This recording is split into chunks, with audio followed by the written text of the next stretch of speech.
Hello and welcome to another episode of the Underhive Lorekeepers podcast. As always, I am Spamiel, and to my right, my maliciously masculine manvant, Nathan. Well, see, I'm not going to take offense to that one because I don't really understand what it means, so I got you. Well, given the topic of this episode, anything masculine in general is kind of going to be frowned upon. But despite your many failings as a manvant, how are you, buddy? Yeah, not too bad. Not too bad. Just chipping along with the old Escher still, mainly working on the bases. There's been a bit of a lack of focus and direction, but I'm hoping this episode drives me back onto the right pathway to get these Escher lasses completed with the right amount of Zinchian flair onto them. Well, there's nothing more likely to get you on an Escher kick than an entire episode on Escher. But before we jump into that, so we know what you're doing there. You're Zinchian Escher for Arcramunda? That is correct. What kind of bases are we doing there? Because last time we spoke, you were actually kicking on a couple of different ideas. Yeah, I'm thinking like a very generic ash wasty type base, but I want to kind of have little bits of gubbins and so forth, and then Zinchian tendrils coming out of the ground. I just really want to make it look like the ash waste is corrupted around where the bases of the gang members are. But in saying that, it's kind of a throwback to a very, very old Zinchian character who would create and destroy life wherever they walked. Oh, who's that? That is from Warhammer Fantasy. It was Echiald Hellbrass. Oh, yes. Yeah. Isn't Hellbrass coming out as a character on Total War Warhammer 3? He is indeed. Yeah, that's cool. Yeah. Very cool looking. And they've got the artwork bang on for him. But yeah, it is very, very distant from the world of Necromunda. So I've just join us on our new podcast, Zinch Talk with Nathan and Spamiel. Yeah, it changes every second. Little bit of change-based humour for you there, mate. Yeah, glorious. So you haven't got much done, but you're working on those bases. Yeah, just chipping along. What about yourself? How are you going? Oh, well, my squats are sitting here staring at me. They are literally just repeatedly writing my name down in books of grudges because, as anyone who's been following our Instagram has seen, I got distracted and started a Nurgle guard army, including my very large, counts as Lord Solar Leontis on that Nurgle Gribbly beast from the fantasy. In fact, you can see him just here. He's gorgeous. Oh, that's a beautiful looking thing. Yep. It's very, very Leontis looking. I do like it. It has legs. A horse has legs. But no, apart from that, and then I've somehow turned it into a Nurgle Orlok gang. And then I read the breakdown on Goonhammer by Man of War from the Some City Radio Discord on the ability to have basically an entire gang of wreckers. And I'm sort of like, I kind of want a whole gang of wreckers now. So I don't know what's going on. I'm a schmozzle when it comes to my hobby progress. Yes, you've gone down that caryatid hole of actual hobby. Yeah. Of actual hobby. But my squats for Arcramunda they're going strong. They are ready. They just need to be painted and based and finished. But apart from that, they are ready to go. Yeah, apart from that. Yeah. Just the basic stuff left to do. Yeah, cool. Yeah, well, moving on to a couple of more podcast things. This is a huge one for me and Nathan because a little while ago we had posted on the Instagram that we had hit 500 listens, and the two of us were beside ourselves. We were stoked. Like, I joked about it in that first episode. It'd be 3 people listening to it, and it'd only be 3 because I'd force my wife to listen to it. And I remember that. She still hasn't. She's making a point of not listening to it. Yeah, same. My wife's just like, no. Yeah. Not interested, mate. Yeah. Yeah, I hear you talk enough at home. I don't want to hear you talk on on a podcast. Yeah. But as of right now, we are on 1,085 listens over our 4 episodes. That is incredible. It is That is insane. absolutely bonkers. I didn't realize we're up at 1,000 yet. That is absolutely maddening. To think that many people want to hear our voice is just awesome. I know majority of the audience wants to hear my voice, but that's fine. That's fair. That's fair. I work better in a visual medium. No, that is mind-boggling to think that we've had that many listens. Only this short journey into the podcast world that we're taking. So yeah, it's amazing. And to everyone who has listened, everyone who will listen, you have no idea how much this means to us. We are just loving this and sort of moving ahead. Hopefully, we keep producing content you guys want to keep listening to. So, it really helps us sort of get motivated to do this for you all when we see those sorts of numbers. So please keep listening. Give us a rating and a follow on your sort of preferred podcast medium. And yes, thank you. Thank you. Yeah, I'm totally down with that. It's a big thank you. And please get in contact with us if you want to just chat or something, because I guess our origin story is that we started this from just two mates just having a chat, driving home from work and deciding we want more people to listen. So the fact that we've got to these numbers and the fact that people are engaging with us is brilliant. So yeah, exactly. And in regards to people listening to us, we have a little bit of a segment here that has been spurned on by a couple of messages from people that have basically pointed out all of the things that I've said that were wrong. So we're calling this the Spamuel Corrections. Now my understanding is we don't want this to be a regular segment. However, we do understand it might potentially become a regular segment. So please, keep up the discourse with us in regard to things that we are getting things that Sam is getting wrong. Yeah. Yeah, it just keeps being me. Probably because I talk the most, but I seem to be the one making all the mistakes. And the first one there was actually pointed out by a bloke by the name of Robert on our Instagram.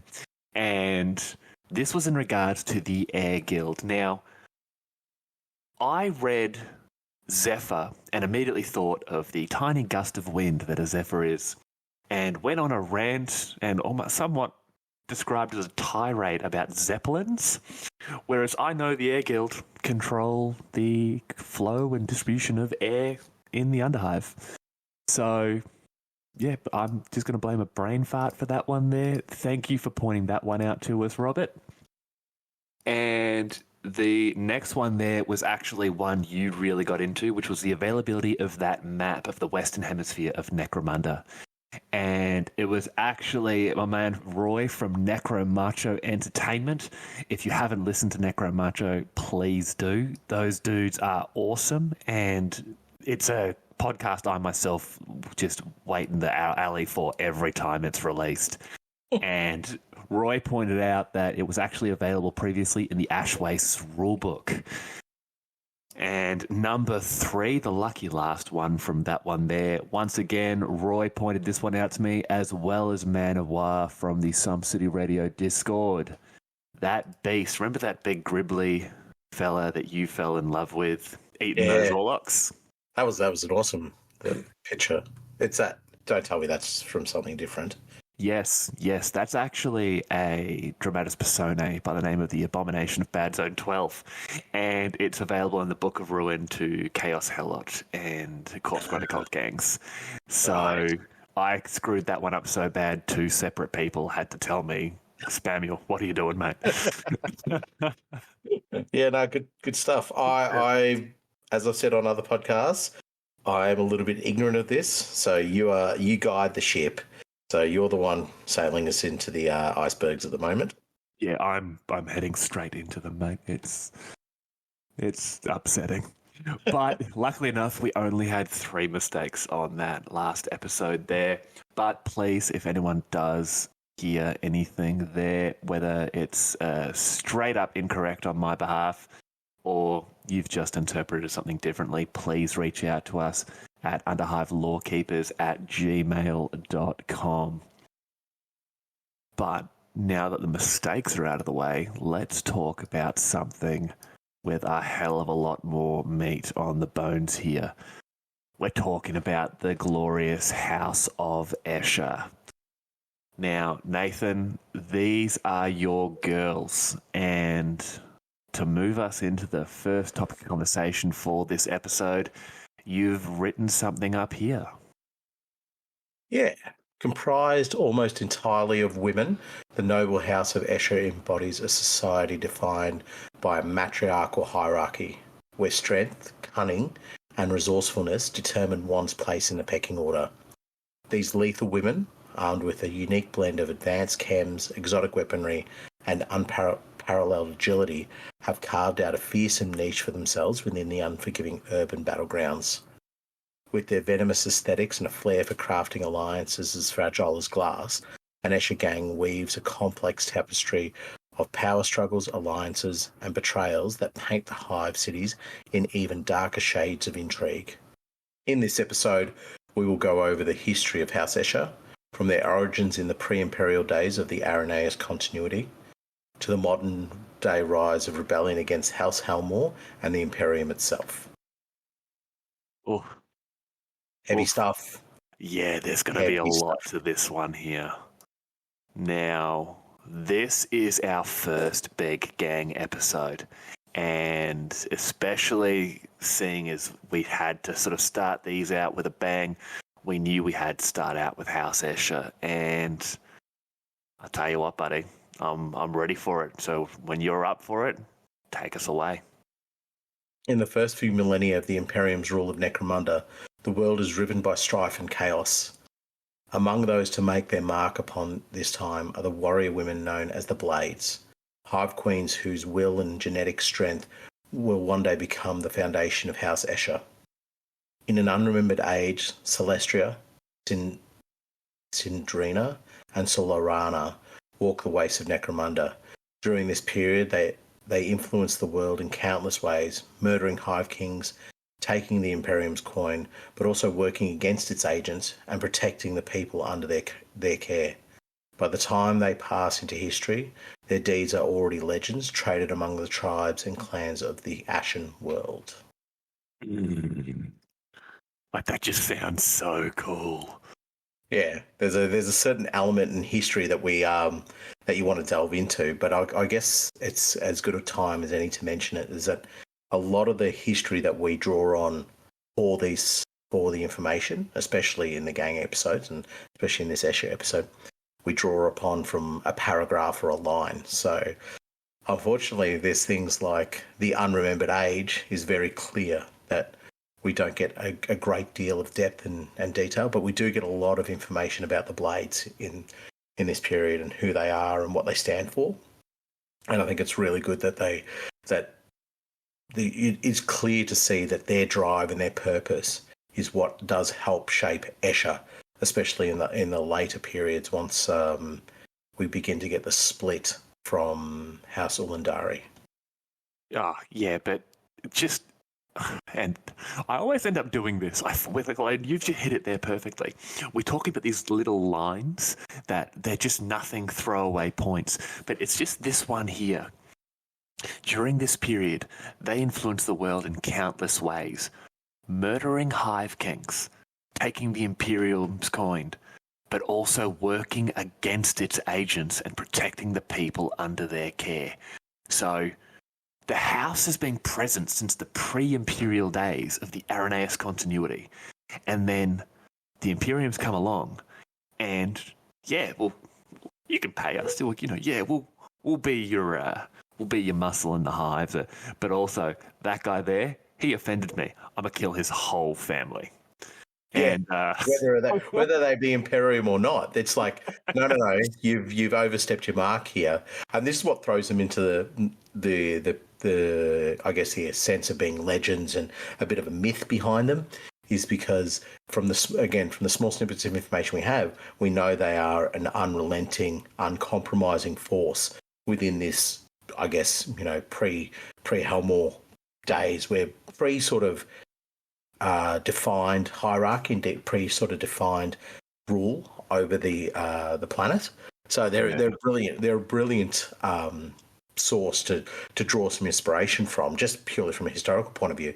But also, they allude to the fact. Well, it doesn't allude to it. It actually shows the fact that the Escher house traces its origins back to the very beginnings of Necromunda. Yeah, so they're literally going from this in a way, shape, or form because of these, the blades. House Escher, are they the oldest house in that respect? Because, if they're able to trace their origins all the way back then, that's going back, 10,000 years.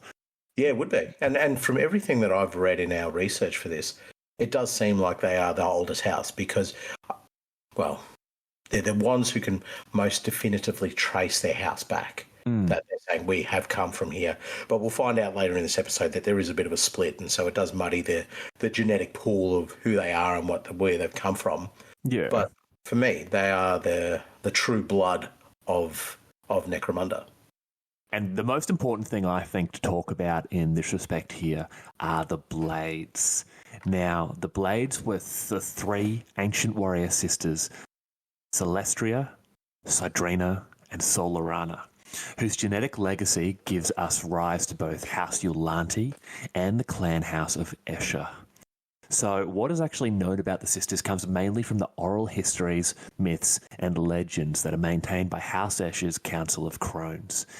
Now, it's claimed that the blades rose to power while Necromunda was actually still known as Arenaeus Prime and was ruled by the Iron Lords of the Arenaeus continuity. The sisters at any time would either serve or sometimes fight against these rulers, and earned their name by besting countless foes with only their wits and expert blade skills. However, with the arrival of the Imperium during the Great Crusade, the Blades knew that the time of the Iron Lords was over, and they vowed to survive no matter what came next. And in doing so, the sisters set up clone banks deep beneath the hives themselves. So this was happening even as the Imperium invaded. These clone banks actually held gestated replicates of the sisters themselves within stasis fluids, which would actually awake one of these clones every time one of the blades died. And this cycle repeats for the first 3,000 years of the Imperium's rule over the renamed Necromunda. And this, obviously, first 3,000 years, as we've gone over in the last few episodes, these years are marred by extreme violence. And Nathan, the hairs on my arms are standing tall. Like, where do we start? Do you want to talk about the clone banks under the hives? Do we talk about, I don't know, these three immortal murderous psychopaths? Where do we go from here? For me, what stands out in that is they did this just with blade skills. Look, to be honest with you, the really important part, I think, is the clone banks that they held. So able to maintain themselves for 3,000 years. Like, the clones themselves are such a weird concept. Like, so one of these clones wakes up every time one of the sisters dies, right? And this is the part I can't get my head around. So, Celestria killed against, I don't know, Timmy the Ogren. Oh, I need to come up with new names. Timmy the Ogren. Timmy the Ogren. Yeah. Timber. And so a Celestria clone then wakes up in one of these clone vaults. The clone bank, sorry. Kind of reminds me of that Rick and Morty, where every time Rick dies, he opens up in a different dimension, in a different body clone. Yeah. But does Celestria's consciousness travel across to that clone? Yeah, well, see, that's the question. And if it can do that, again, and it's something that we touch on a lot in the episodes, is about the technology that exists on Necromunda and consequently multiple different hive worlds. But if it's able to transplant the consciousness, that's a total different level of technology beyond just the fact that they're able to reawaken a clone and kick it off. You know what I mean? Yeah. So, But like, is it just the body awakening, and the body goes, well, obviously I've been killed, which is why I'm awake. So, does this Celestria clone, is it a blank, or does it have the memories of its own death? Like, yeah, does it learn from what happened to it? So, Yeah. is if it goes and fights against the same being, well, the same Ogren, Timmy, that killed Timber, killed her before, will it learn from that fight? Has it learned from that fight so that it's able to win in the next contest? It's very interesting because, as I said to you, like, if we're talking about technology that reawakens a clone, that's one thing, but reawakens a clone with consciousness. But then the question is, does that clone learn before or after the fact, like while it's being gestated, or is it learning once it's reintegrated back within its house, I guess, for use of a better term? Yeah, like it's little things like this that make me sort of go, oh man, this is such a cool concept to sort of go down. And the cloning aspect to it, it leads so much in regard, especially later on with the Escher, with what some of the stuff they get up to, that the struggle of the differences between the consciousness and the flesh for me is really where sort of my mind goes. But obviously, given that the beautiful planet of Necromunda sits within the 41st millennium and the Imperium of Man, we know that the story of the Blades themselves does not have a very good outcome for these sisters. And this comes back to whether or not the apocryphal stories of Celestria, Cydrina, and Solarana have any truth to them. There is one tale that bears some resemblance to reality, and it is the legend of the first bloodline. Now, among the oral tradition of the Council of Crones, it is believed these three sisters combined their genetics to create the bloodline from which all Escher are descended. And when Martek Helmaya rose to rule Necromunda, the sisters saw in the future planetary governor the salvation of their world, and so swore their allegiance to him. With the millennia stretching out before them, they knew that their method of prolonging their existence could not continue forever, and their clone vaults too vulnerable to fault or sabotage, or the efforts of a dedicated foe intent on all-out war. So they combined their uniqueness into 12 children, 5 boys and 7 girls. And from these children, the Escher bloodline was born, and all true children of the clan can trace their ancestry back to the 12, even as the sisters lived out their final lives, destroying their clone stores so that they might find true death at last. Their house prospered. Blessed by the pure genetic strength of the sisters, its men and women were clean-limbed and clear-headed, standing out among the rad-cursed and tox-riddled citizens of the hives.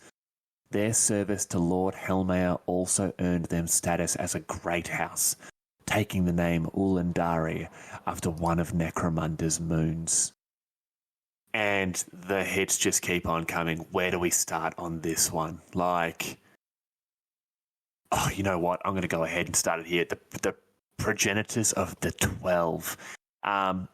I find it weird that it's 5 boys and 7 girls, that leaning towards the sort of, the future of an all-female house, or mostly female house, that we know from the Escher already. It's there, and it was really weird reading that it's men and women were like...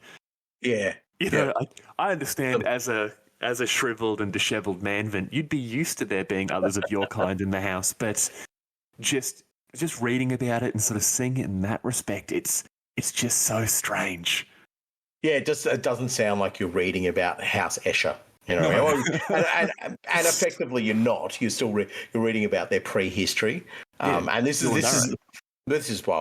their prehistory. This is like well before there's any sort of even semblance of the Escher house coming into place.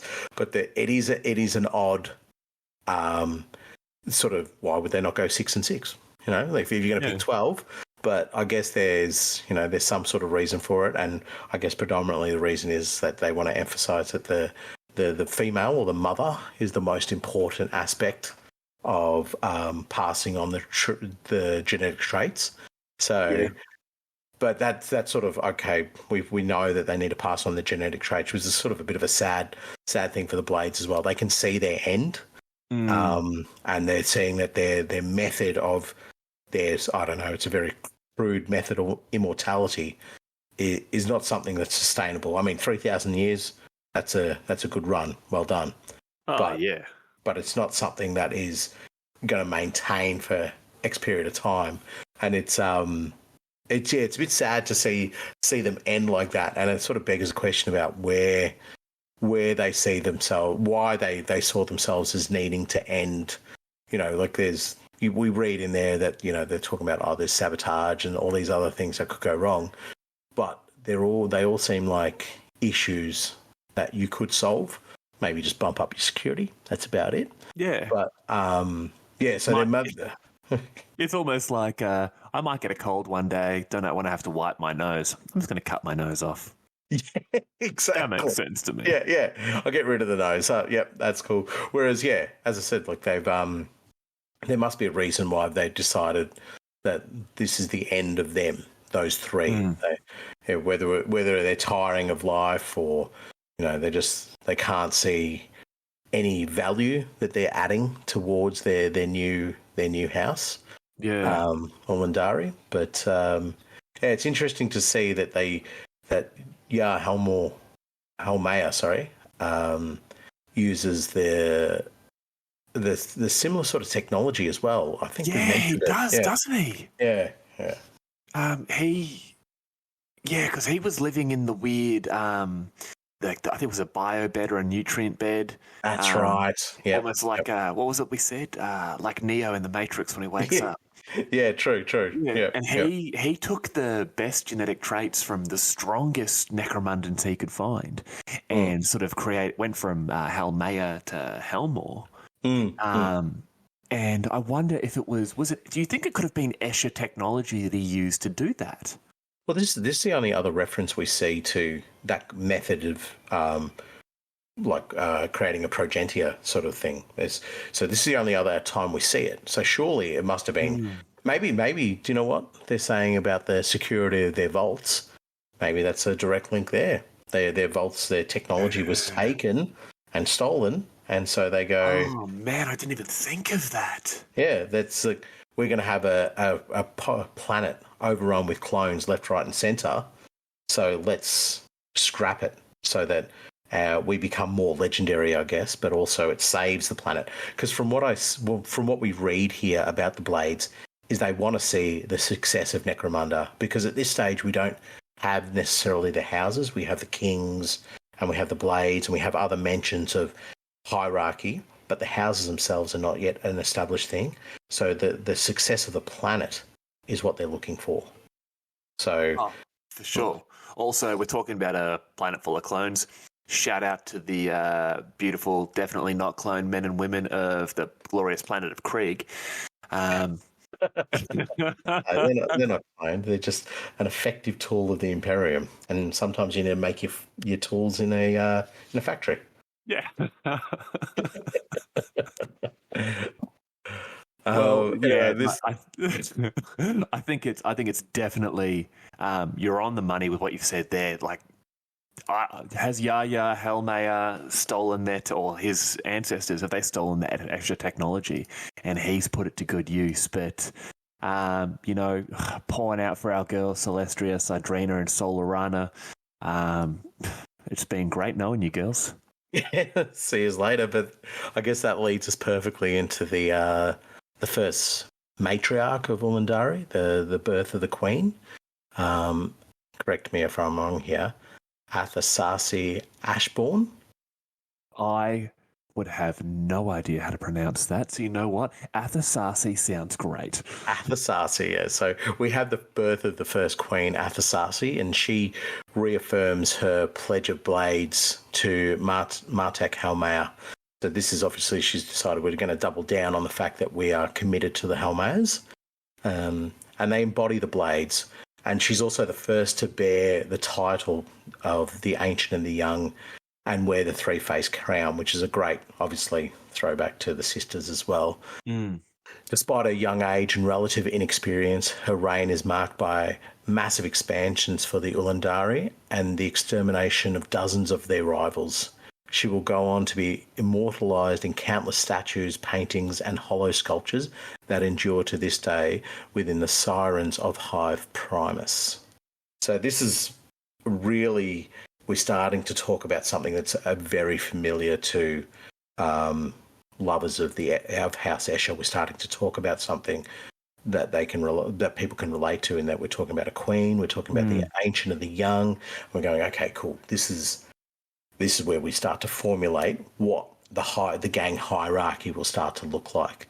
And this sort of makes me reflect on that name as well, the Ancient and the Young. And is that coming from the fact that it's a bit of a throw to the clones that were the sisters as well, or the blades?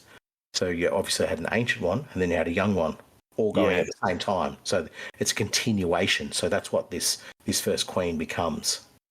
Oh, man, you are killing it this time.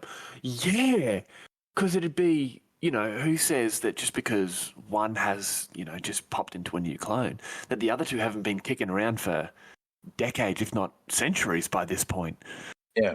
Oh. Yeah, so the new queen that is embodied has to be an embodiment of one of those sisters. And so as a reflection of their leadership, as a reflection of their capacity to drive their house forward, they need to be both ancient and young. That's my thinking on it anyway as well. Yeah. And I think again, we like to do this in the episode. We like to see how you can draw your snippet of information, this one little thread that you pull and hopefully delve right into a gang. Is that, can you reflect that in your gang? Do you know what I mean? Can you have like an ancient within your gang? So, it could be even a Shiva. That's one of your ancients. And then you have a Jew that is like destined for success, and your whole methodology for playing the gang is to get that Jew to become your new queen, or sorry, your new matriarch within your gang. Which I think it's just a cool way of trying to play. But yeah. No, that's awesome. That's all. I cannot start an Escher game right now. No, there's a whole bunch of 4'0" little grey miniatures looking at you, going. They're literally in front of me, staring at me. But a couple of other things that are important with this first birth of a queen is that it is, again, swearing loyalty to a man, and I guess at this stage of House Ulandari, the concept of being only female, or power comes in the female form, is not quite a mantra of their house. So swearing loyalty to a man is sort of, we're just reaffirming our pledge to what we're doing and where we're going and who we believe in. But it's sort of a good point about, okay, a future Escher, we need to see where the difference comes from, because we sort of see it in that the 12, the 5 and the 7. So there's a bit more of a drift towards the female, but we're obviously not seeing it here.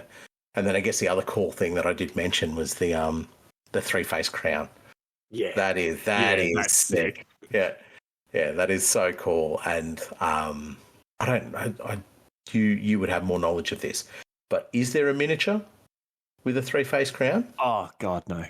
We don't get miniatures of the individuals that high, in either houses or anything like that. But I really want one. I want a three-faced crown. Yeah, but how cool would it be? You bang that on your matriarch or something, and you just be like, no, this is the original three-faced crown. Yeah, sure. Yeah, my gang leader just happens to have it and counts as this, Yeah, but it's crazy to think where we know the 12, the 5 sons and 7 daughters of the Blades, but They are just the leaders. We know there's a full house behind them. Men, women, children, slaves, serfs, the whole lot. They're all going to be there. So this, at the Sarsi Ashbourne, she's the first matriarch of Ulandari. And she has behind her the power of House Ulandari. And, it's cool to see, like, Ulandari, we don't know who they are. We know Yulanti. But where does Yulanti come from? It's at actually a point in the middle of the 35th millennium. House Ulandari is sundered into the Yulanti and the Athenos, really depends on where you want to put the inflection, with the former retaining its position among the great houses, but the latter descending to take its place among the clan houses. And those members of the house who had grown used to the decadence and privilege of their position in the spire resented those who sought to further the Yulandari name through the great deeds and reckless pursuits.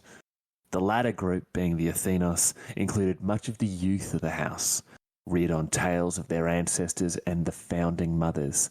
They gathered under the patriarch Lord Athoros. The Athenos, as they became known, left the spire in the pilgrimage of 1,000 steps, a mass migration to the depths of the hive. The Pashas of the Olanti were said to have bid these upstarts good riddance and returned to their gene salons and Xenos menageries, content that Athoros and his followers would be dead within a generation. The history of House Athenos will be troubled, though in its people the blood of the blades will endure. Honestly, it's like a roller coaster. It goes up, it goes down, it goes up, it goes down. Just as you think you're out, they pull you back in. Like, man, where do we start on this one? Well, for me, there's one cool thing that I just want to pluck out straight away, and that is the Xenos menageries. Like, what is going on inside? What are the creatures? Mr. GW, tell me what creatures exist within that Xenos menagerie. Also, why are you allowed to have it as well? And are we talking about sentient beings within the menagerie? And this is definitely a carry a tit hole before we get too carried away. It definitely is, because are they sentient? What type of creatures are they? How do they control them? Is it legal? Why is the Imperium allowing this to happen? When you have enough money, anything is legal. Okay, Jeff. Yep. But yeah, these guys, these girls, these nobles, Xenos menageries, like, yeah, I just like to think they're getting like Martian cats and Jupiter cats. I don't know. I can't think of any animals right now. Yeah, okay. Other than cats and turtles. Catachan turtles. Catachan turtles, yeah. But yeah, this is gene salons and Xenos menageries. Let's move on to the gene salons, because we could name so many different animals we'd like to see. So many different cats. Yeah. Gene salons, like, I genuinely picture this as like a hair salon where instead of, a bunch of old biddies with their hairs and curlers in like those weird, like over the head hat things, they're having like their skin scraped off and replaced with leopard print, or they're doing like, I want basically what the homunculi do to the Dark Eldar.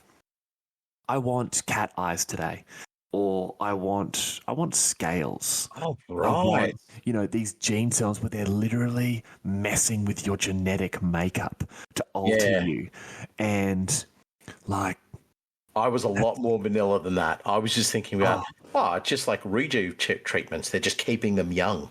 Not like, I wouldn't mind some scales, or I wouldn't mind a thorny tail or something like that. Yeah, I'm just thinking like, it's Necromunda. It's excess for the sake of excess. Yeah, very true.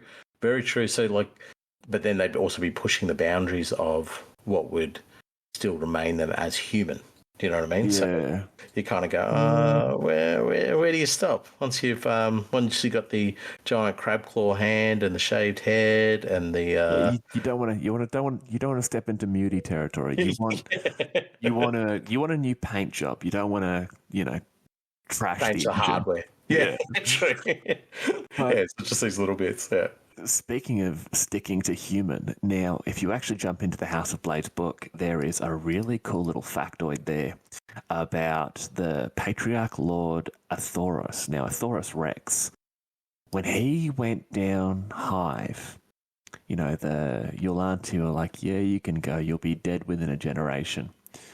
Athoros Rex seemed to think ahead here and personally fathered 888 sons and daughters to carry on his line. That is a busy generation. It's a busy generation. Now, this sort of says to me that all the strength of the House Escher was used up in that one male. So that's why the rest of them are all weak. Because this one tapped into that one genetic pool and he just hammered it home, for use of a better term. Yeah. At least 888 times. Yeah, I know. Well, at least, yeah. There's probably a couple of misfires, but anyway, we're not going to go talk about Thros's Rex's bedroom shenanigans. But yeah, so I guess, look, I mean, speaking of Athros, it does beg the question about what exactly caused the split in the Ulandari, and it does form some really awesome talking points about Yulanti and Athanos. But it's one of those parts of Necromunda lore where we're given a line and we have to extrapolate exactly what that looks like. Yeah. Yeah, and it would be cool. Was it a conflict orientated split, or was it just a chat, just going, well, we don't want to be party anymore, or was there something a bit more deep and darker than that? And well, consequently, is the Pledge of Blades, is that still held by Yulanti and Athanos as well? Oh, dude, 100%. Like it's insane when you look at how when the house is split, that the ones who actually went into the Underhive, the ones who followed with this sort of, breakaway house, I guess, they were the youth. They were the ones who were going in there going, we were the Blades, and they exemplified the actions and the mandate for the Blades. They go down there pursuing glory and fame. Personally, I think that's the only reason why so many of them left. And, are they doing it because that's the only really the way they can see themselves as being great? I don't know. I think that's awesome. And the concept of just a gang of, quasi blades it's insane. But just imagine a whole house of them. Yeah, true. A whole house of these women going off chops. But it also, again, so we always try and draw these tendrils into the modern version of the game, and what we see with the younger group heading down into the hives is exactly what exemplifies modern day Escher as well. It's about glory, it's about fame, it's about doing things with a bit of panache and grace and flair and so forth, and really hunting to become a more than just successful, but like a bit of a legend within the hive as well. And they do that. Yeah. Up until there's that religious schism between the pious classes that divides House Asnoths of Hive Temenos. Started when the Patriarch Primus accidentally mispronounces Saint Valdor as Saint Valdon. Speaking of mispronunciation. It's good though, because my mispronunciations is my thing, so I probably would have started that schism. Yeah, you said schism, and I had to stop myself from laughing. We are going to get yelled at for that. I'll just note that down for spam corrections. Yeah, just put it in. We'll take the correction on board now. This quickly escalates into an open conflict between the Valdorians and the Valdonians. The conflict is only settled when a fight in the Temple of the Emperor Defied draws the attention of the Order of the Argent Shroud the Adeptus Sororitas, taking a tithe of 100,000 penitents from House Athenos as atonement for their transgression. Whoa. Big stuff. 100,000. I would have caused so many religious schisms just with my, like, what's that? We fly Zeppelins now? Yeah. Oh, time to rise up. Yeah. You would have put the 100 Sisters of Battle like on permanent station just to come and get your nonsense. But 100,000 penitents. Like, Yes. they're not all like penitent engines or, like just drawn into the sororitas themselves as new sisters or whatever. This is just 100,000 people. Is it like eeny, meeny, miny, mo? You guys are all good. You 30, you're penitents now. Yeah, Like, right. how would they have done that? And personally, I think I would have been a Valdonian, just because. Do you remember back in episode 2 we mentioned Saint Valdor, and I said I thought it was Constantine Valdor, and there was a Cawdor who needed a sandwich, and it caused that huge religious upset, and that led to the formation of the Red Redemption. So, yeah, Valdonian, I proud. probably would have been a Valdorian. Oh, well. It's on. It's on. All right. Pitchforks at dawn. Yeah. Yeah, right. So this is this is a part of the time. Oh, obviously, in the Escher history, we see the influence of the ecclesiarchy here as well. So, and this is important. This is about showing that on Necromunda, the rule of the emperor and the rule of the imperium is still like number one. We talk about a lot about house politics and so forth, but the power of the ecclesiarchy here, the power of the imperium is really important. And this sort of loosely leads to another thing that we'd mentioned about this episode when you and I were discussing it, about Escher's viewpoint on a female emperor. You know what I mean? Oh, man. Yeah, I know. It's pretty heretical, so...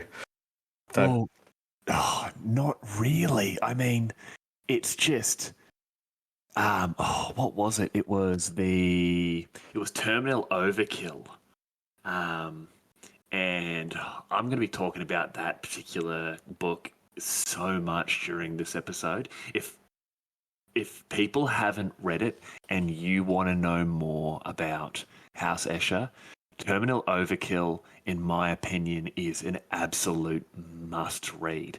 And there's this great little quote, and I know it, I only have it on hand because I sent it to you, because after I read it, I'm just like, this book is an absolute treasure trove. Yeah.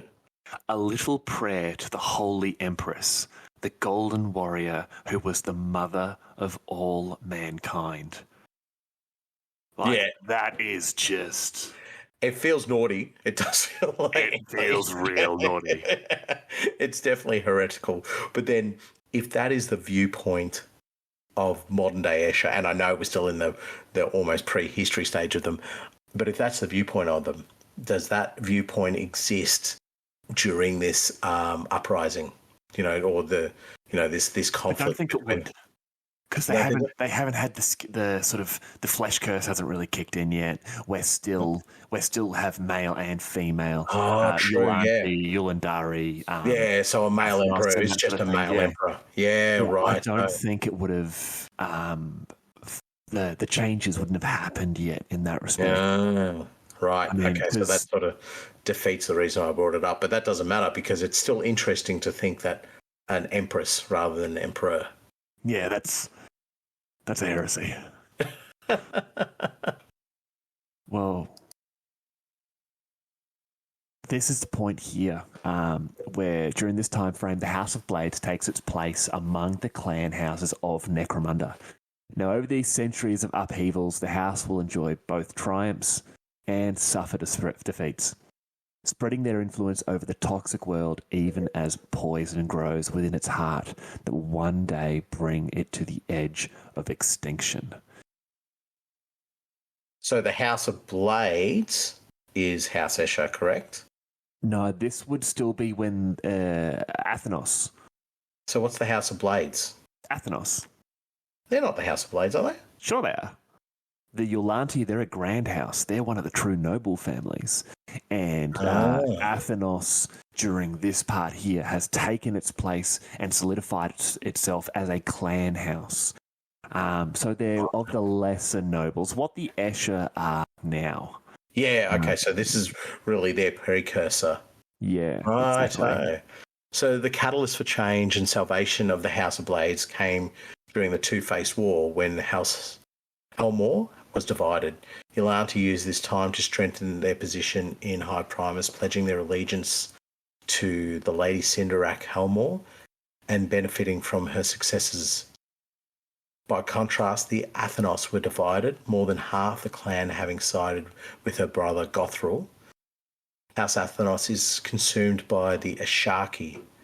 These women, who could still trace their ancestry back to the Blades, kept the ideals of the founding mothers alive. This leads to Athenos reborn anew as Clan House Asharki. So begins a time of ascendance for the House of Blades, its people enjoying wealth and privilege unlike anything seen before in the cramped domes of the Hive City. Soon they have won the greater measure of the drudging classes of High Primus to their banner, and their production rates soar as a result. So this is actually going exactly on to what you mentioned just before, where the House of Blades is a House of Thenos, and they've become that clan house there. But now, obviously, everything's happened there with going back to the Two-Faced War, Cinderak doing her thing against Gothril, and Athenos has been reborn as Clan House Asharki. That name is getting so much closer, and so begins a time of ascendance. Like, it shows that this clan is going bigger and bigger and bigger. But there's two really cool little things that grab me here. Firstly, soon they have won the greater measure of the drudging classes of House Primus to their banner. So this is something that's never really been touched on. This, for lack of a better term, peasant class within Necromunda, they seem to be able to throw their loyalty to whoever seems to be working better for them at the time. How else would the House of Sharky have gotten so much power so quickly if they weren't doing it with the support of the drudging classes? So do you think that's right? Do you think they'd be able to swap sort of who they're working for? I think so, and it's almost like a pseudo-democracy. Yeah. So you have, because the houses are only contained within their members. So you might have groups of people and these drudging classes who align themselves with a house. But if another house comes in and swoops in and takes the power, then those people, or those, we'll call them the peasants, just for easier use, those peasants are obviously going to have to shift to whichever house comes in power then. So it speaks of the House of Blades having been able to draw. They've obviously seen that their power as a house is one element of a multifaceted thing, which means that they need to draw on the power of the people who aren't part of their house but can basically subscribe allegiance to them. And I'm assuming this was going to be your other thing that stood out, is that their production rates soar. Yes. So that, to me, is always, I love this in Necromunda so much, that we talk about industry. We put 10 models on the table, but the whole premise of this planet, from what we're learning, is about its industry. And the gang war is awesome, and that's what draws us into the game. But the fact that we need to. The real war is capitalism. The real war is. It is. It absolutely is. It absolutely is what is going on in this hive. So they've seen that there's success through arms, but our success comes through our industry as well. And this is a little offshoot that I haven't really mentioned to you before. The idea that we talk about the chem industries and we talk about other industries that support other houses, but I reckon even the House of Blades would have their fingers in multiple different pies as well. So they might even have their own corpse grinding areas, and they might even have their own areas where they're just doing, reclamation and recycling of technologies and metals and what have you. Yeah, and we definitely touch on a couple of those later on when we're talking about the houses themselves. But yeah, the fact that it always comes down, at the end of the day, all these gang fights we're doing, all these campaigns we're doing, it's literally just so our houses or our guilds or whoever we're loyal to at the time, they can make money. Unless you're like, Gene Stealer cult or Chaos cults and you're just trying to kill the government. But the rest of it, it's about the glory, it's about the cash, baby. Yeah, those Imperial credits thrown my way. Yeah. Hey, man, I'll Imperial credits, I'll take teeth, like whatever it is. A buck's a buck, Yeah. But another really cool point about this particular time isn't sort of in the the history section here. It's in some of the background. And funnily enough, it's about a war with a little house by the name of Goliath. Now, never heard of him. This isn't about the meatnecks and mohawks we know and all loathe so much from nowadays. This is actually the original House Goliath. And this new clan house, the Ashaki, their formation actually led to a war with this House Goliath. And the conflict actually culminated in what was known as the Great Poisoning during the Minerva famine. And House Ashaki and House Goliath basically went to all-out war, as close as you could get without breaking that Pax Imperium. Now, this little line here is really why I want to touch on this, because it leads so much to what we're going to be talking about next about the Escher. The House of Blades employed waves of combat drug-fueled murder squads, ash dancer assassins, and gene-enhanced berserkers.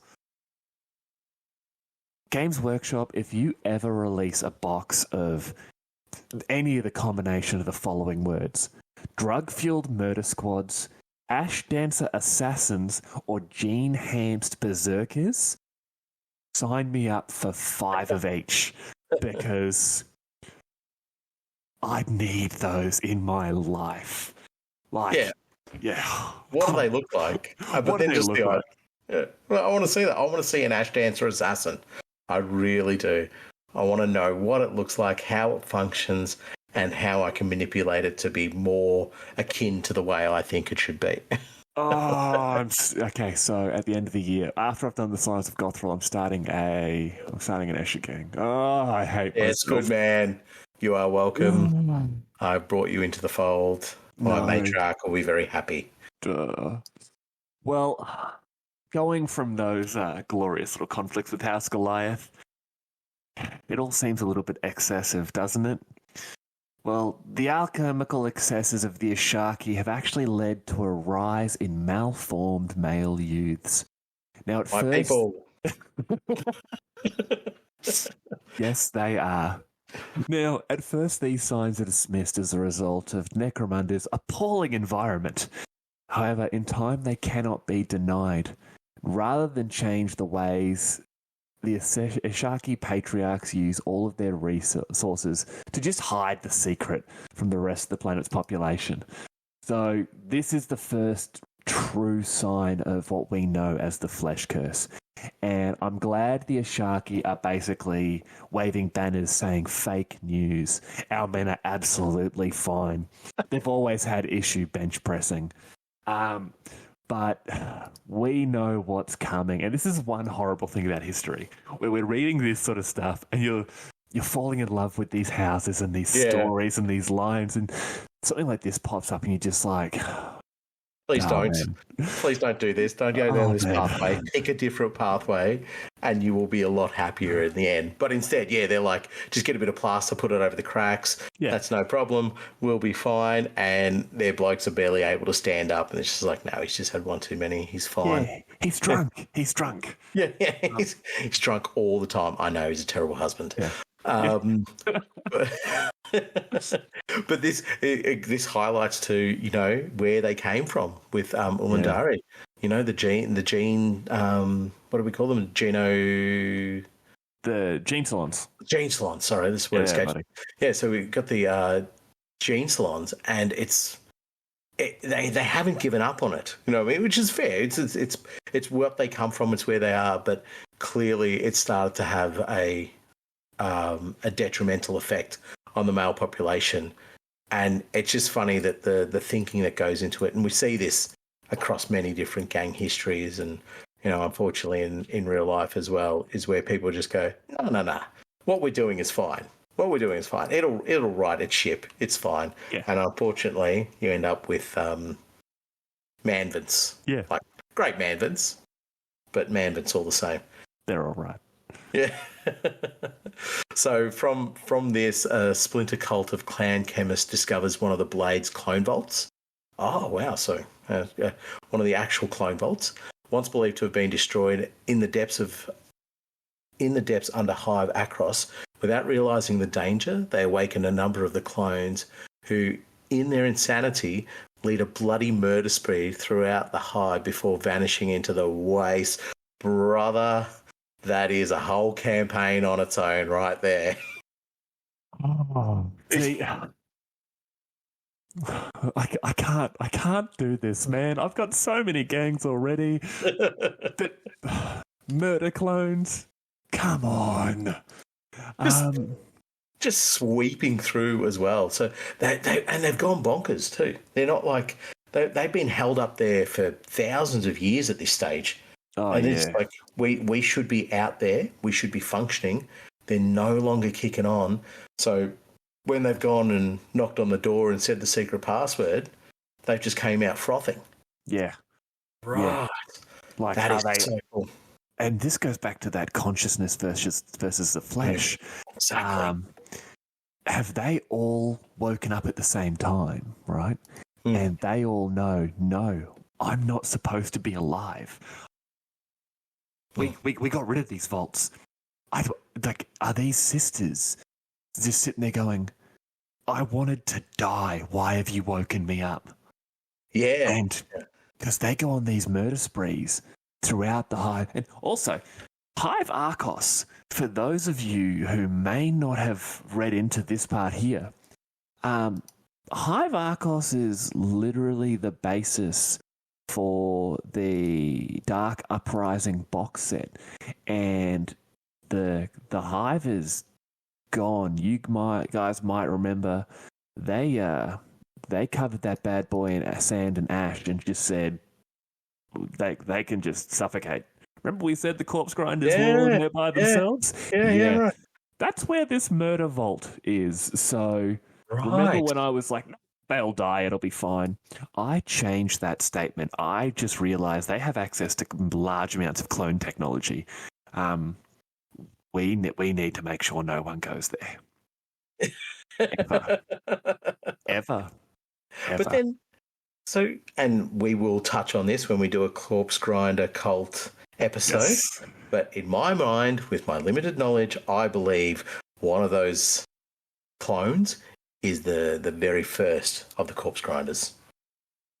A corn worshipping Escher right there for you. Stop it. Honestly, I'm happy to be proved wrong, but to be honest with you, I won't be, because it's stuck in my brain that we have a Blade who worships corn, who then goes, well, I'm hungry, got to do something. Okay, so looking at the Jackal set from the World Eaters box, I get enough close combat chain weapons, that and a box of Escher, and I now have my corn worshipping Blades clone army gang. I say this many times to you. You're welcome. You are welcome. Do you know what? And this speaks to the internal politics of Necromunda all the time, is that somebody let down the Blades because they didn't destroy one of their vaults. Yeah. Somebody has looked at that tech and gone, no. I'll tell them it's wrecked, but I'm holding on to this myself. Also, naughty. Yeah, it's a splinter cult of clan chemists. They've discovered this. Do you reckon it was like the apprentice who's just been like, what does this button do? and has woken up however many of these clones is just like, oh man, I'm just not going to tell anyone. She's just toddled off to the next room. And next thing you know, there's, 87 rather pissed off clones of, was it Celestria? Yeah, I will say it's Celestria. Yeah. I just think She always seemed cruel. Yeah, in my mind, the sticky note that said "Do not touch under any circumstance. Do not push this button at all" has just blown away, and the apprentice has come along and gone, "Oh, sweet! I haven't pushed this button. I'll see what it does." Whoopsie daisies. You need to go to the next point before I genuinely start ordering parts of this game. So the next point, the flesh curse, Hey. as it is widely known to the Ashaki, is so grievous that 9 out of 10 of the clan's males do not live to see their second grand cycle, while most of those who survive become withered and imbecilic. Imbecilic. Well, that explains why I can't pronounce it. Not even 1 in 1,000 Ashaki men are born true, the women of the clan soon outnumbering them many times over. The sadness begins. I wouldn't call you withered. Thanks. But you would call me I'm not going to do that voice on this. So this is really where we start to see the change from a house of, we don't know about the numbers. I'm guessing it's, that 5 to 7 split. It's just an easy sort of form of reference. But we're seeing them go from that split, and we're now seeing that 9 out of 10 of the clan males do not live to that second grand cycle. I'm guessing 20? I'm thinking grand cycles are 20. Now, let me ask you something slightly, just a little bit off skew here. What's a birthday look like on Escher? Because they clearly celebrate them because they know about them. Is there a Macca's party? Oh, man, Freddo ice cream cake for everyone. Get a corpstarch burger. Yeah, that's fine. Man, no, in my mind, the Freddo ice cream cake has survived the whatever millennium this is, because it is just peak birthday right there. Except it's like Fredina Frog. Yeah, Fredina Frog. Yeah, some weird high gothic version of it. And every element it is corpstarch, just coloured differently. It's like, you'll enjoy it, and you'll thank me for it. Find those little corpstarch cocoa heads. And I don't know, do other countries have Freddo ice cream cake? I don't know. Oh, man. It's basically an ice cream cake. And then inside there are little chocolate Freddo heads. And I don't know if I'm the only person who plays this game. You cut it. I have one every birthday. Like, I'm a 36-year-old man, and for the last, I don't know, like 7 or 8 birthdays, I've had a Freddo ice cream cake. Like, it's the best. Yeah, right. But you cut the slices right, and then as you're going through, you count to see who got the most Freddo ice cream head, the little Freddo heads, and then everyone gets another slice, but they get to pick which slice they want. Like, it's just a game I like to play. It sounds a little bit morbid. How many heads did you get in your cake? Oh, I only got 3. That is an excellent segue to the fact I am currently ordering those jackals for the Goliath Corn Escher gang. Anyway, so let's talk about the flesh curse. Let's not talk about what birthdays look like on Necromunda, even though I'm wildly interested in what they do look like. Yeah. So this is obviously the beginning of the end of the males within Clan Escher, which is it's obviously a bit sad, and I guess it is more familiar to what we talk about, is more familiar to what we know.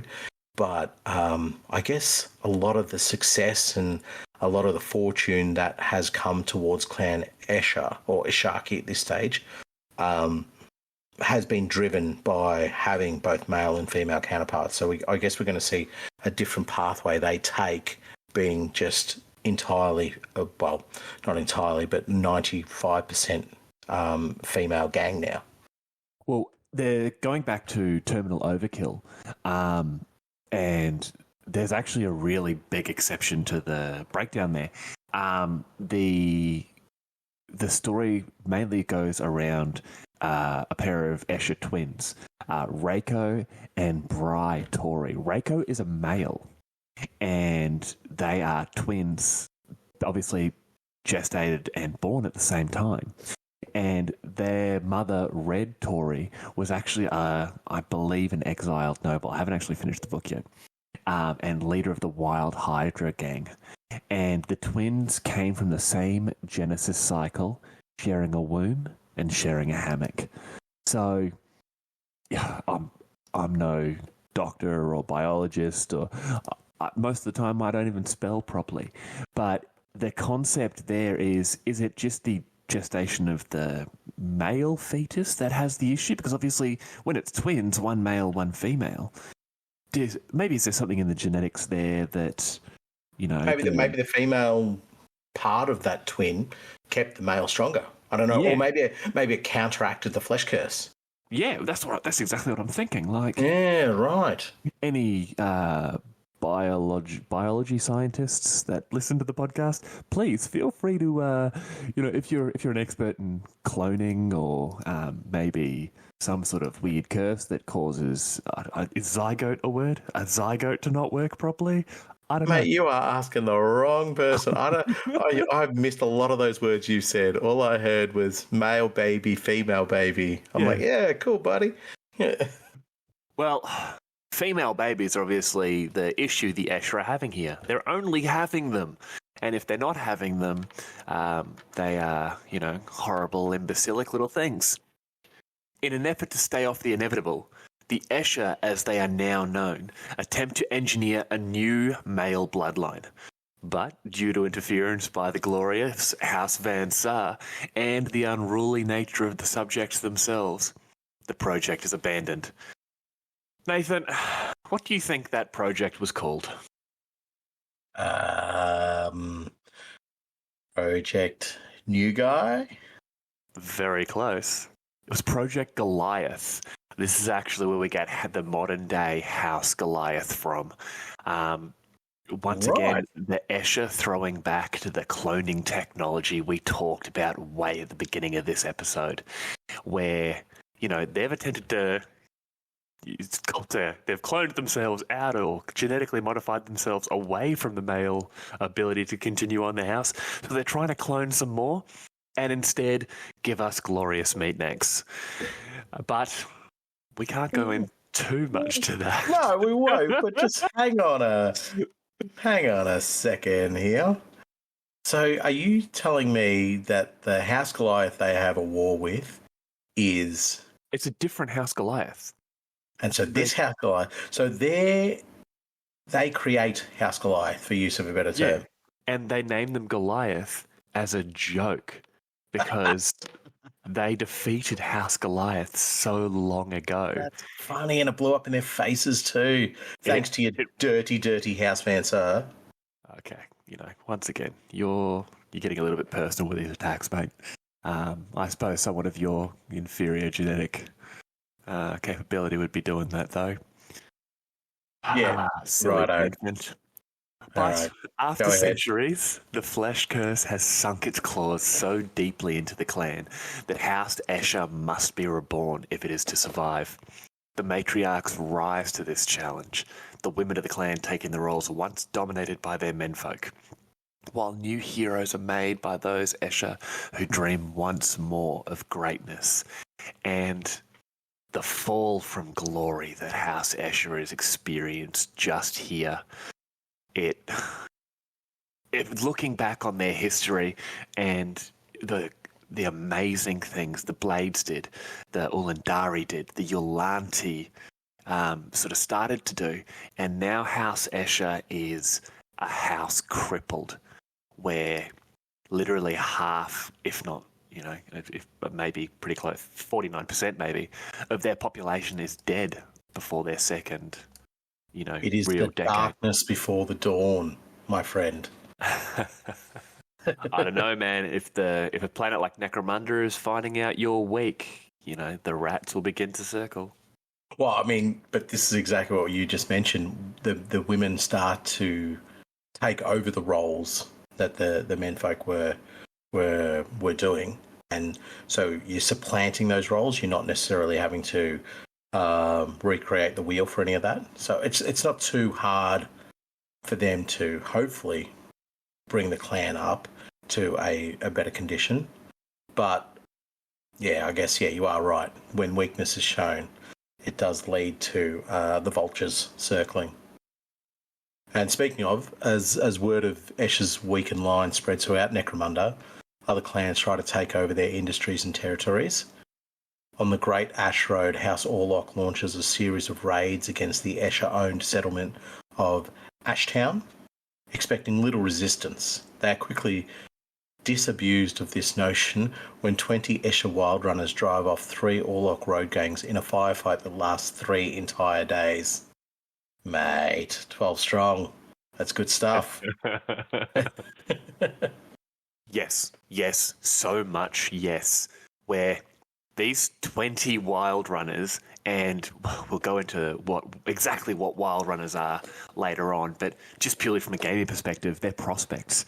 They're teenagers, sort of not really finding their place within a gang proper yet, and 20 of them drive off 3 Orlok road gangs. Like, what's the size of a road gang? What's that look like? It's at least 3 gangs, but they're on vehicles. Right. These wild runners have fortified this town, and these 20, maybe not necessarily full gang-blooded teenagers. They're it's that final stand sort of. We stand here. It's you're not going to drive us off. And this is like something that you could draw on from their history. It epitomizes what something like the Blades would do. That going for glory. It's like we could bolt, or we could stand here, make out, even if it was a last stand, but obviously it wasn't, because they do hold off, and they actually managed to drive them out, which is just brilliant in that sense. But it has sort of got into my head about something that I thought we'd skipped over, but we hadn't. That the Escher start to define themselves as a gang now. So we've moved away from a Sharky, because the Sharkies had to be dropped so that they could sort of reinvent themselves. It's sort of like rebranding, I guess. They've finally gone, okay, we are Escher, and this is obviously the modern Escher that we see. So we've had a few rebrandings. Hopefully this one sticks. But it shows the evolution of the house going from where they started to, as these little steps are taken each time, they're becoming what we know. They're becoming that that glorious house of the modern day Necromunda. And glory hunting. When I think Escher, I think glory hunting. Yeah. And also very aesthetically pleasing, I guess, is what they would be looking for, which leads into when Lord Gormark of House. This is brilliant, isn't it? Lord Gormark of House Hawaiian declares the headdress of the matriarch Primus Delian a little bit last cycle. How dare he? What a pig. She immediately challenges him to a duel. Thinking to best the clan house upstart, Gormark calls on a massive Goliath pit fighter to be his champion. Dalian takes great pleasure in killing the Goliath in front of Gormark, making sure the Lord knows every cut is meant for him. That is just... That's cool. Do not have a go at the way I dress. Otherwise, I'm going to chop up your champion into nice little Geno slab meat. But the way they every cut is meant for you. Yeah, that's cool.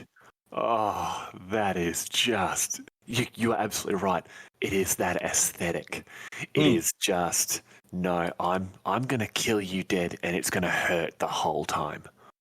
Yes, yeah, exactly. So also, just a little offshoot to it as well, this means that in the upper echelon of the houses, they fight each other in duels. So they don't go to all-out war. as I think we established in in episode 2. Episode 1 or 2, yeah. Yeah, episode 1 or 2. At the upper echelons of the hives, they're not. You're not seeing the gangs roll around, not seeing the things that we're familiar with, but they are still combative. They are still going to, I guess, for use of a better term, war with each other, but in the form of duels, which is it's cool. It gives another dynamic to that that political intrigue of the higher ups, where we're not messing with the Pax Imperius, but we are still able to maintain our honour. Well, heading away from Uphive and looking at what's going on Downhive somewhere, we're going back to the Minerva cluster, where you might remember a little bit of conflict happened between House Escher and House Goliath. Now, House Goliath actually seeks retribution against the Escher of the Minerva cluster. As justice for the fallen, the Hive Alpha poisons tons of corpse starch bound for the Escher, so that they may perish in the same manner as the Goliaths of old. Unfortunately for the Goliaths, the Escher of Minerva see through their feeble ruse, repackaging the poisoned foodstuffs and selling them back to the Goliaths via the Guild of Coin. Yes! Good on you, sisters. And you can just imagine really feeding into the stereotype here of the dumb Goliath, where they'd be like, Yep, just right on there, not poisoned. And they've just looked at it and been like, there's literally, this stinks of poison. Like, what a...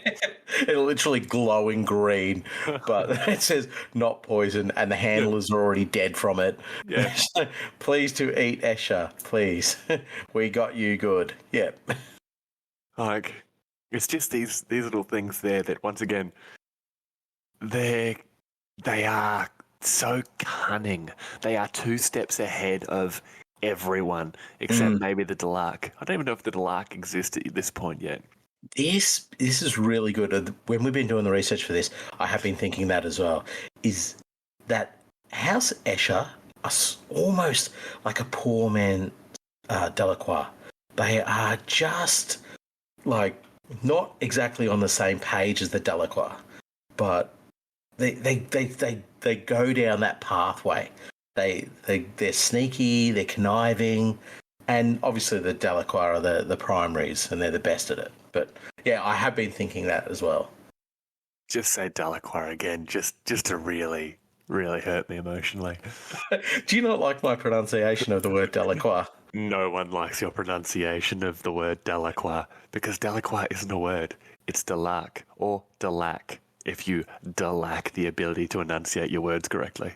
You know when you pronounce it like that, you sound like you've had a mild accident inside your brain. Delac. Just a little bit of poise, a little bit of grace, mate. Delacroix. I just wish I could bring you back into the folds of the ability to speak correctly. And an excellent segue there. Speaking of bringing back into the fold. Yeah. The Escher gang queen, Kathneth the Cruel, uncovers a lost conclave of male Ishaki chem warriors living in the forbidden city of Sindarak. Some argue for the warriors' reintegration to the clan to revitalize its menfolk, while others cite the worst dangers of a return to the ways of the Ishaki. While the 2 sides debate, the chem warriors flee into the wastes, choosing to live free rather than under the rule of the matriarch Primus. Friggin' awesome. Friggin' cool. Definitely a Venator gang. That is sick. Oh, how would you do an Ishaki gang? And this is, do you know what do you know what you need to do here when you think about it? Is the iconography of a modern Escher gang the same as the iconography of an Ishaki gang? Yeah. Like, do they dress the same? Do they look the same? Do they have the same symbolism on their armor? You know, what are the weapon choices? That's cool. Well, we know the Escher symbol is the 3 crossed stilettos. Yeah. And I want to say it's an eye, a cat's eye, or like a lion's eye, and obviously that harkens back to the blades, the 3 sisters. And yeah. the eye maybe. Well, then surely the Ashaki would have something different, but instead of stilettos, they might have like boots or sandals or something. I just died a little inside, but no, I think it would be probably the same symbol. You are so happy with that one. Just the listeners out there, I do understand it. Stilettos is in the blade. I'm just genuinely funny and on all the time. No, I reckon it'd be the same symbolism. I think the Escher and Ashaki would have carried Escher would have carried that across from the Ashaki. Yeah, I guess because they would want to be able to say we are from the blades. So yeah. as a minimum, you would have the presence of the three blades there. But I wonder then, because it says that they find a bunch of chem warriors, like male chem warriors. Is the female element of that Ashaki still there as well? Yeah, absolutely. But right. Whether or not they kept the females, as opposed to just the males, or whether it might have just been a band of men that they found. Using a bit of clone tech or reju tech. Yeah. And that's the sort of thing they're saying, hey, do we bring these men back into the fold and possibly have a more natural way of continuing on our population? Yeah, maybe maybe they're not touched by the flesh curse because they're all men. But for me, the flesh curse, in my mind, the way I see it, is carried by the women of House Escher. You know what I mean? So they're the ones who are carrying that corruption. So I think the integration of the men would have just been terrible. But I like how they have gone, no, we're not going to work under a matriarch primus. We want a dude in charge. See you later. Well, not even that. They just don't want to be seen as lesser in a house that is supposed to be for all of them. Right, yeah, they would be seen as the lesser of the two, wouldn't they? Because this is a small group of men, and as much as they'd be venerated as having like a strong and non-corrupt bloodline, or non-infected, bloodline, they would also be seen as a weaker element or an unrequired element. Yes. If Escher is going forward successfully down its pathway. Exactly. Yeah, right. Yeah, well, further to this, House Escher suffers an assassination, the assassination of Alrian Ulanti. And they take this personally, and this leads to a hunt for her killers. In an almost unheard of event, almost every Escher ganger in the Underhive of High Primus unites to lead a massed invasion against the assassin's stronghold. Bonkers. You know who it is. We mentioned them in episode 2. They're the gang I've got to start right after Akramunda. They are murderers descended from the bloodline of the Helmore dynasty themselves. It's the Scions of Gothril, baby. Cue awesome music. Dun, dun, dun, dun, dun, dun, dun, dun. Boo. Yeah. But they get wiped out anyway. The Scions of Gothril? No, they don't. Yeah, they do, mate. Timmy gets down there a couple of years later, remember? Yeah, I know, I'm messing with you. This is awesome. Like, it's not even Escher who gets killed. She was the mother, the prime mother of House Yolanti, I believe, and House Escher, because you got to remember Yolanti and Escher, they're still cousins. Definitely.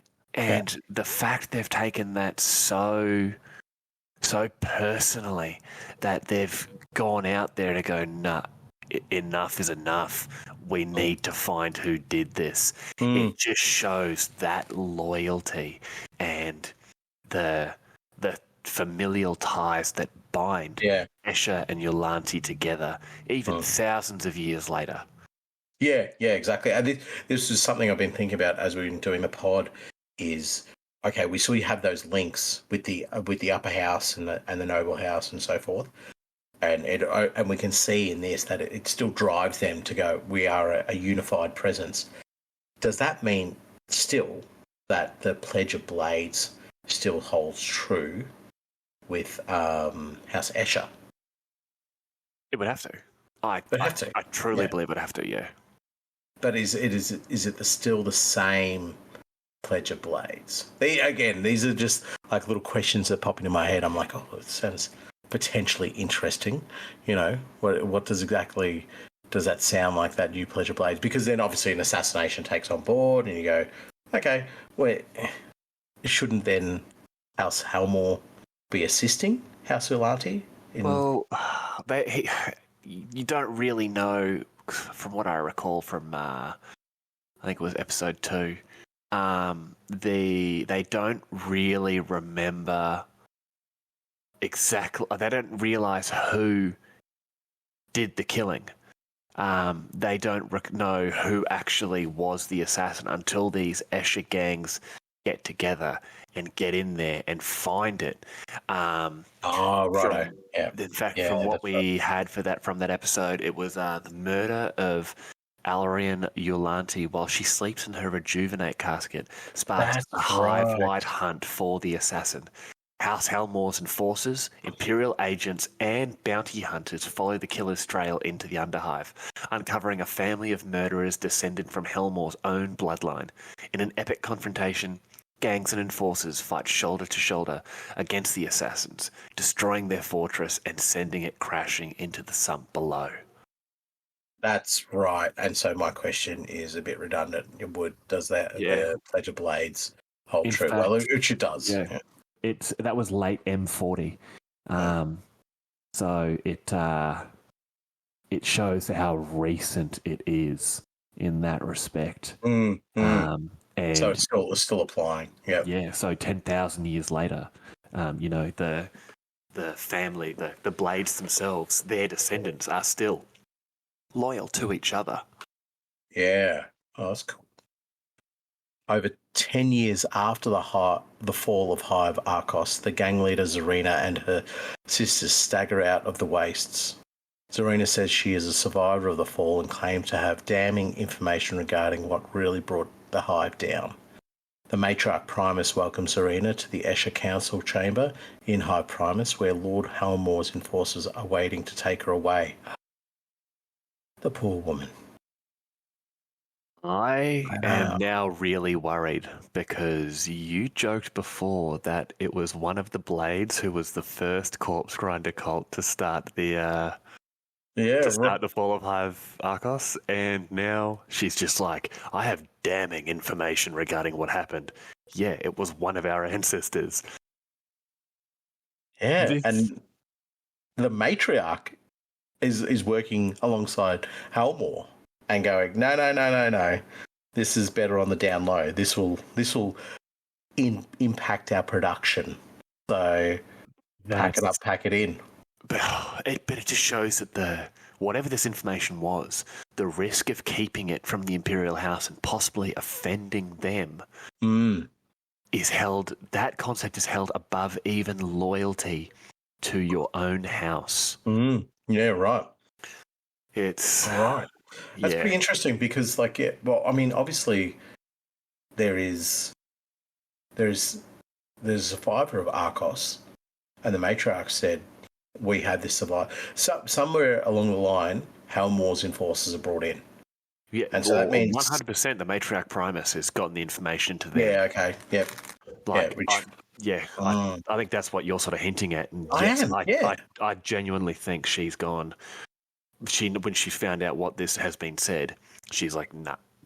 She's come from Arcos. No one is supposed to be back. Yeah, how has it taken you 10 years to get here? Right. Yeah. Like, whatever that information is, she's like, this is too dangerous. I need to put you in a hole. Or Zarina.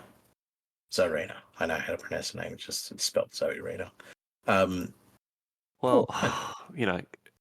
You mentioned production, and we love to talk about how Necromunda is basically one giant game of space Monopoly.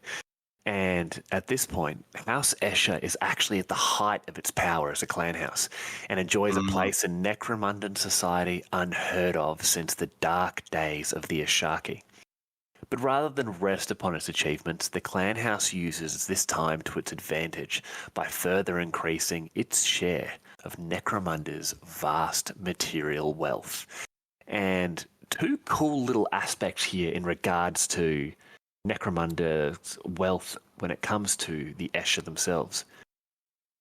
You probably would have guessed even before going through these statistics, 90% of chems on Necromunda are produced by House Escher and their various chemists and laboratories. But surprisingly enough, especially given the nature of our last episode, more than half of all lasguns produced on Necromunda are produced in Escher forges. So are we seeing those lasguns in circulation in the 40k? This is all speculation again. Are we seeing those lasguns in circulation in 40k armies, like Warhammer 40,000, Astra Militarum units, and I genuinely believe so, yeah. I so mean... do they have the Escher flair? Probably not. They'd be no. Yeah. But they'd be just the standard ones. So it says here on Necromunda there are hundreds of thousands of Factoria turning out millions of weapons each cycle. The humble lasgun, basic weapon of countless Imperial troops and militia, is one of the most common of these, and the Necromunda pattern lasgun is recognised across the Imperium. Every clan house produces lasguns to some degree, though none are as prolific as House Escher. Escher lasguns account for almost half of all lasguns to come out of Necromunda's factories, with most of these shipped off-world to arm the soldiers of the Imperium. Yeah, right. But obviously a good number also remain on Necromunda, and it is these local variants that have the greatest number of makes, the Escher crafting their lasguns often with their own users in mind. These clan pattern las weapons tend to be graceful works of art made for the female warriors of the house, their form and function set to a much higher standard than others.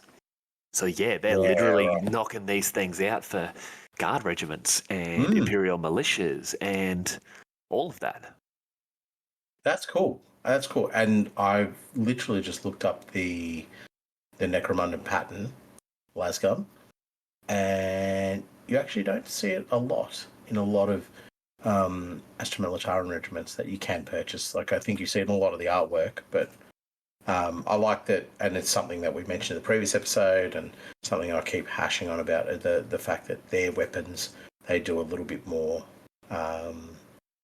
detail work to, a little bit more aesthetic work to make them look just that little bit cooler. Yeah, it's that diagonally forward-facing power pack that really does it. In fact, do you remember some of the really old metal weapons packs from the Necromunda, where the lasguns all had that forward-facing power pack? Man, they were cool. I actually do remember them. Yeah, that's cool. There's a famous bit of artwork that has it in them. It's sort of a pseudo-looking Valhallan, which happens to turn out to be a Necromundan in a greatcoat. But But I think this harps on to our previous note that we talked about, like how they're House Helmore and Escher are working together, and clearly, and it's something that I mentioned before, production is protected above everything else in Necromunda. Talk about the loyalties and whatever else, but production and the Pax Imperius are the two most important things that Clan House needs to look at, and consequently that means that House Helmore is in the know of what they're doing and what they're not doing, I guess, to ensure that those ties are met. And it's since we've been doing this pod, that's become such a major influence upon a lot of things that happen that we talk about, is that that ability to produce for the Imperium. Yeah. Yeah, at the end of the day, they're the ones you got to keep happy, because it doesn't matter if you're the biggest house, the smallest house, somewhere in the middle. If you offend the Imperium, it doesn't matter. Either they come get you or they make someone else get you. But either way, you get got. You get got. You get got. That's the motto of the Imperium. Yep. You go get got. Speaking of getting got, Cindella Gines rises to rule the wild runners of the Crimea Outlands, despite being only 16. With murderous efficiency, the young Cindella carves out territory in the Spider Points, breeding dust stalkers and growing rich off raiding Orlok road trains. When at the age of 18, she's killed in a shootout with no less than a dozen hive assassins. Her name becomes known from one end of the Palatine cluster to the other. Unfortunately, she got. She got caught, yeah. She took out the wrong road train, had a few of the Xeno creatures destined for an Imperial menagerie, and it's just like, nah, sister, you got to have a big sleep. But at 16, like this is what we talked about before with those 20 wild runners holding off, what was it, like three Orlok road gangs. Yeah. And this teenager is just carving out territory, and she's just crazy rich. She's so rich to the point of no less than a dozen hive assassins are sent to kill her. Like, what are you doing at 16, Sam? I was playing Necromunda. In 20 years, not much has changed. It's a cool little point, and about the wild runners, and it is the same thing that we've talked about constantly in this episode. It is about glamorous, over the top, highly efficient, and just going for the extremes. And we talk about from the blades right through to a 16-year-old wild runner. They have all the same mindset. Yeah. Also, what is the spider points? Spider points. I was trying to come up with something witty there. You know, it's probably a nameless point that's marked on that map there, next to, what was it, the Gladius 712 or something? 723. Yeah, that's exactly what I was thinking. It's the spider point. It's right next to Gladius 723. Good luck, Nathan. Thanks very much, Mr. GW. Anyway, in that hallowed chamber of tranquility, high in the spire of High Primus, the 6 clan house leaders meet to pledge their allegiance to Lord Helmore. After a well-timed insult, violence erupts between the house masters. Nicovistia, Matriarch Primus, kills the Goliath over-tyrant Gorga and Thane Edmund of Cawdor. Duke Cornelius, the Knight of Van Sar, only escapes her blades by using a displacer field to flee the chamber. Good man. Good man. I think you mistake good man with coward. Sorry. It was a tactical retreat. A tactical retreat, displaced out into the wilderness. So someone insulted someone, and then this matriarch Primus kills the over-tyrant of House Goliath and the Thane of Cawdor. Yep. Like, and you can just imagine Helmore would have just been sitting there like, oh well. Somebody's got to do it. Who are these people? Yeah. But this reflects, like, and what we talk about in the game sense, is it reflects that they've obviously got a preference and an ability to close combat, House Escher. So, and we see this in the lore heaps of times as well, where we're talking about the fact that they're combat masters and, you know, anything involving blades and so forth, move out of their way, they are going to take you down. Yes. I like to think that they do it with a little bit of sneakiness as well. I mean, a knife between the ribs works from any angle. Yeah, exactly. As part of their coming of age ceremony, a dozen daughters of House Ulante are sent into the Underhive to run with Escher gangs. Dressed in extravagant ball gowns with outlandish hairstyles, they spread blood and carnage, some of the finest weapons their great house can afford, starting a tradition that continues to this day. That is bonkers ankle, all at the same time. Did not know any of that. That is mad. That is precursor House Spire, we're going to say. They might be at the same time. But that, mate, that's a gang. It's already a gang. Ball gowns, just those, use like the vampires from is it the Coven Throne? Yeah. Where they've all got the really fancy hairdos and that. You'd need to somehow find ball gowns and... But, like, put armour on them. Yeah. So, but like armour and ball gowns, and then just, like, the sickest, coolest weapons. Yeah, just like Archaeotech dueling pistols and Yeah, digilasers. Digilasers as far as I can see. Yeah. But this goes back to, we talked about it a couple of points just earlier. The familial ties between Yolante and Escher are still so strong that a dozen daughters are sent to spend time with their Downhive cousins. Yolante trusts the Escher with their daughters. Yeah, right, true. And, it starts this tradition that continues to this day. You almost think like the old school lore behind the spires and that you've sort of mentioned just then. They were noble. You weren't really a real noble till you'd been to the Underhive and you'd killed some of those types. Whereas in my mind, these Yolante daughters are going down. It's like, oh no, I ran with the sawtooth harlots during my time down there. Oh, I ran with the Sump City Sirens. I ran with the Carrion Queens, and it's almost this. You're not really Yolante until you've been Downhive with the Escher, until you've been to the real bad zones. Yes, and you can just imagine that cool little like stabs at each other in that regards. But it also shows you that all nobles on Necromunda are psychopaths. True. Absolutely true. Well, little Tabitha, she's 18 now. What are we going to do?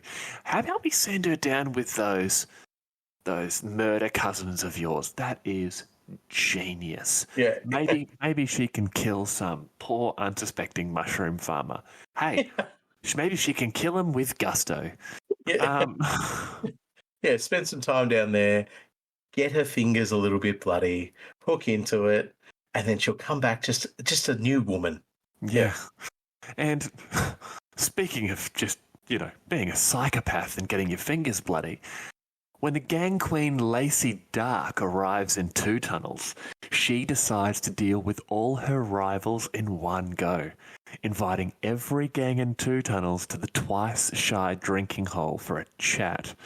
She waits until they're all assembled and then gives them an ultimatum. Clear out of town or end up as corpse 10 minutes later, Lacey walks out of the Twice Shy, reloading her guns, before sending one of her juves to go fetch the local corpse gilder. Good on you, Lacey. The balls on this girl. Negotiation, Escher style. Yeah. So you're all going to leave? No. Bang. So you're all going to leave? No. Bang. That went on for 10 minutes. Yeah. And I'm just assuming Lacey Dark runs Two Tunnels now. Yeah, well, yeah, absolutely. Another ignorant question here. Where's Two Tunnels? Just left of the first tunnel. Ah. I was waiting for that. As soon as you got that look in your eye, I'm like, oh, he's going to do it again. Okay, well, you got to it before I did. Yeah. No, fair enough. Go on. Now, after a sub ship captain brings a not-so-dead giant albino spider back to Sump City, the locals must unite to drive the monster back into the sea. The Escher gang, the Sump City Sirens, save the day by setting fire to the brute, its dying convulsions demolishing half of the settlement. Yeah, she got rid of the spider. She got rid of probably the part of Sump City that her rivals lived in. Maybe it's like, flip of a coin. Just one half doesn't another. Yeah, happen to kill it on a rival gang's territory and be like, what a pity we're going to get rid of that bit. Yeah. Well, we should probably burn down what's left of the building. Yeah, true. So another one of the great anecdotes that we have here is when Balthasar Van Zepp imprisons Simone Vex, leader of the Velvet Blades, cool gang name. Yes. Over an unpaid gambling debt, dozens of Escher gangs converge on Dust Falls to rescue her. Upon seeing his compound surrounded by armed to the teeth gangers, Van Zepp declares it was all a misunderstanding and returns Simone to her comrades. Now, this is going into some real sort of older lore in regards to that. Balthazar Van Zep is a narco lord, and he's basically your crime boss. He's a bad news guy. There's a couple of really cool stories that he has a fellow by the name of Lothar Hex working for him. Lothar Hex is basically just the most dangerous assassin in the Underhive, and he has an army of people ready to do whatever it is he wants, and he still sees that no. These Escher gangs mean business. Imagine just the sheer terror that your average person would experience seeing this when it's someone like Balthazar Van Zep who is looking at that and going, okay, I need to eat a little bit of humble pie or else today is a bad day for me.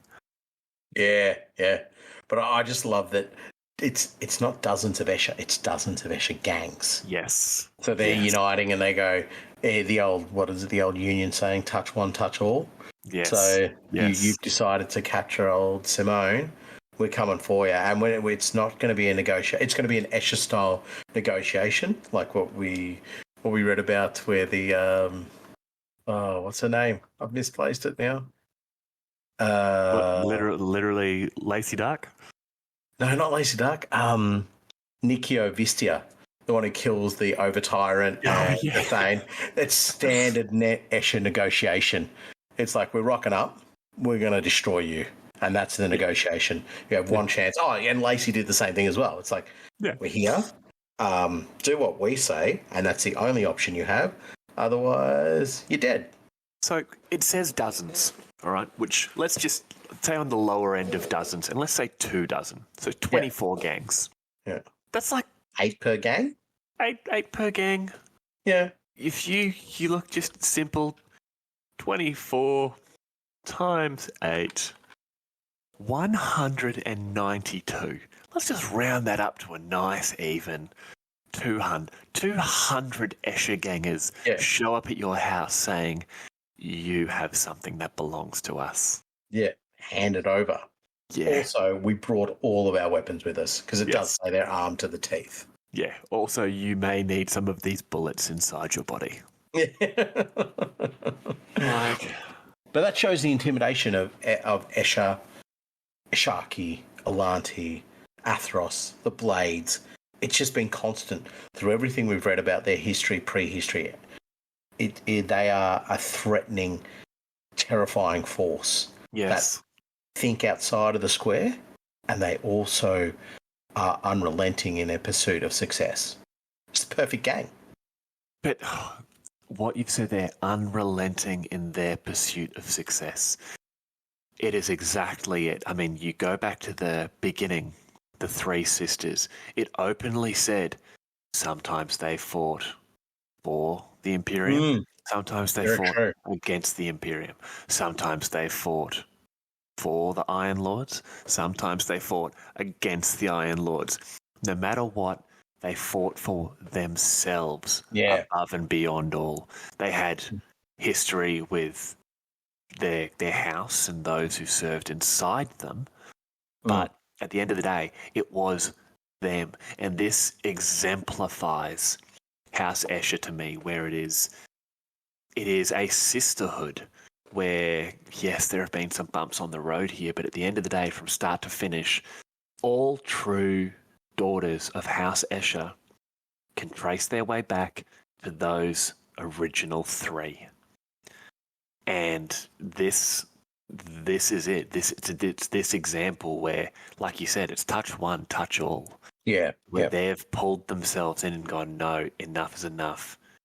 This ends now, one way or the other. Yeah, and we've used this word before. It's an uncompromising methodology that they go for. It's like, when we come for you, we're not going to debilitate you or just like ensure that you're in line. We're going to crush you totally and completely. You know, they do it to the Goliaths, or did it twice to the Goliaths. They do it throughout their history. It's just an uncompromising, unwavering ability to go, if we're wronged or slighted here, then our response is genuinely over the top or in excessive of the amount of force that was used against us, which is it's cool. So we've gone over the history, we've gone over where they've come from, and where we can see the Escher have evolved from the Blades to the Ulandari to the Alanti and Athenos to the Ishaki to what we now have as the Escher. But what makes them unique? What makes the Escher different to every other house on Necromunda? Now, the obvious answer there is who they are. They're from what we understand, the only single-sex house on Necromunda. Now, given everything we've talked about over the last 90-odd minutes, we understand there are still males in House Escher. They're obviously still procreating. But you manvant types, you're not exactly doing much on the tabletop. But No, not on the tabletop. But you're right in what you're saying. Yeah, they can probably be construed as a single sex house, even though clearly they're not. They've got their different elements. But I guess each house has got its own definitions of how they define their individualism, what makes them separate and unique. And one of the things that I like to go on about is the industry within House Escher. Within House Escher and also within Necromunda itself as well. Well, so, like we said, the real point of Necromunda is glorious capitalism. Yeah, exactly. Yeah, it's not about who you kill; it's how well you've killed them to ensure the trade maintains. Now, we know we've mentioned a couple of little bits of industry they have there, hams, las guns, but do you think there's more to it? Like we've obviously researched into this a little bit. We know there's some more, but what are those things? Well, I think one of the interesting things that I found was their trade in off-world xeno life forms, most notably like creatures and pets and those sort of exotic type of creatures. I thought that was really cool because it also throws back to the Ulandari. So where Ulandari had their xeno menagerie. Yeah. So that mentality is still progressing now into the modern day Escher. But what they do with these creatures when they bring them in is they use them for both pharmaceutical and sort of fashion, for use of a better term. But the pharmaceutical is probably the most exciting area of this, where they break down these animals to use in their chems and their drugs and all those different manner of things that they manufacture that they're famous for. And the offshoot is that they get these cool creatures that they can then display on themselves and when they go into battle, so they can look the most glamorous going out there. The obvious, the leopard print and peacock feather type look that they're going for there. And I mean, you buy a, what did I say before? Mars cat. You buy a Mars cat. You skin said Mars cat. You extract poisons from Mars cat. You wear Mars cat as a hat. Yeah, exactly. You're making full use out of the creature, which is very forward thinking. It's very vegan, I guess. It's very vegan. Yeah, exactly. But it's nothing goes to waste, which is, you got to respect that. They're probably great environmentalists as well, House Escher. We'll assume that they are anyway. But from that, let's use our Mars cat as an example. I really think this is cool, is that they use gene splicing to then modify the animal and create something new, which they then sell into the markets of Necromunda. Yeah. Bonkers. And we'll talk about it later, about the other elements that make the uniqueness of this gang. But the Chimerix is one of those things that derives from this. But still going on about the industry. So they're bringing things into the market and into the industry that don't exist even off-world. They're creating something completely new here, which I think is just absolutely bonkers and cool. But that's exactly it. They've taken half a dozen different things, chosen what they want from it, and created something new. You know, kind of like the Blades did when they created the 12, or Helmeyer did when he created House Helmore. We're seeing that ongoing sort of habit when it comes to the Escher, where they pick apart what they want and create something new, kind of like they did with their own existence a few times. And yeah, like the fighting beasts that they create and sell into the markets, the different creatures they're creating that they're then using just to produce a new type of venom to take into combat, or combat stims. And yeah, like the I guess the animalistic nature of the house is really exemplified by the fact that they are making these actual animals out of nothing and taking them into battle with them. So yeah, you do have that element, but I guess the base is what we say is the capitalism is the most important thing, and the wealth of Escher depends on that stim trade that they have. Mm. And that's the thing that really binds them to every other house. Yeah, so they're selling their stims across the entirety of Necromunda. So, in particular, supplying stims to House Goliath and medical elixirs to House Van Sar. And I think it's 90% of all stims produced on Necromunda come from the House Escher chemist clans. Yeah, which is crazy. Like that's the amount of value this house must have is absolutely astonishing. They're supplying. They're not supplying things that are somewhat of a necessity. These are a must-have. It's not like going, well, we're supplying a bolt gun or a shotgun, and going, well, I guess I can go find somebody else who's supplying a bolt gun or shotgun. They're supplying medical elixirs to House Van Sar. You don't have the medical elixir, you won't go much further. And it's not like you can pick it up from somewhere else. Well, you might be able to, but you're paying more, and at the end of the day, that person you're purchasing it from bought it from House Escher. You're just going through a middleman at that stage. Yeah. So, this highlights something that we do mention slightly through a lot of our episodes, is the synergy of the gangs. A synergy, I keep saying gangs, I mean houses. The synergy of the houses, where there is a fundamental rule that they do have to work together, and that can even be on the gang level, where the individual needs X, Y, and Z treatments, or X, Y, and Z stims, or whatever kind of produce that another gang is making. That gang needs that. So, as we've mentioned before, the houses don't necessarily go to war, and you can see that the gangs rely on each other. So, where House Escher might be supplying stims to unknowingly or knowingly to a Goliath gang, might end up fighting that gang in the next however many period of time, fighting against one of the gang members using their stims. So, as I said, it's this. I can't think of the word. It's weirdly incestuous. That's it. Yeah, that's it. That's not the word I'm thinking of, but it's symbiotic. It's almost a symbiotic relationship that these gangs have, and especially House Escher for what they're supplying. So this allows us to look at the obviously the relationships that House Escher have with all the different clan houses and the noble houses as well.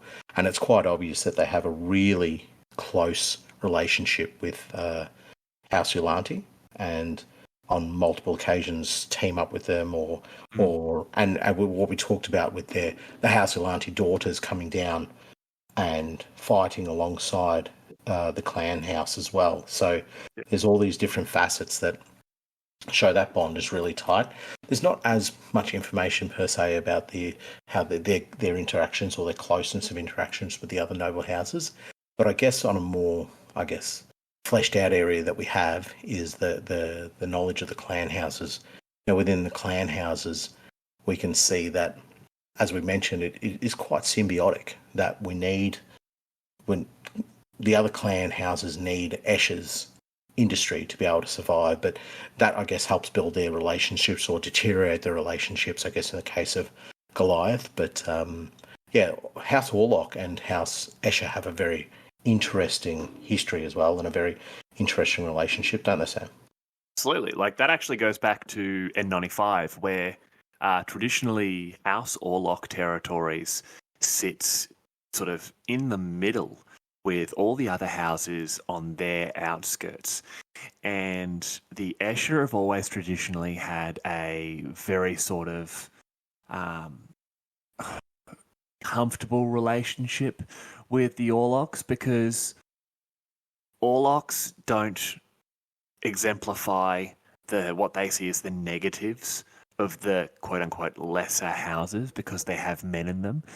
Orlocks have quite a few members of their seniority and quite a few members of their sort of upper levels of their hierarchy who are women. And Orlok has a almost finesse when it comes to political marriages. And Orlok women have married very, very well and has allowed them to take large amounts of power. And, you know, a house like Escher respect that.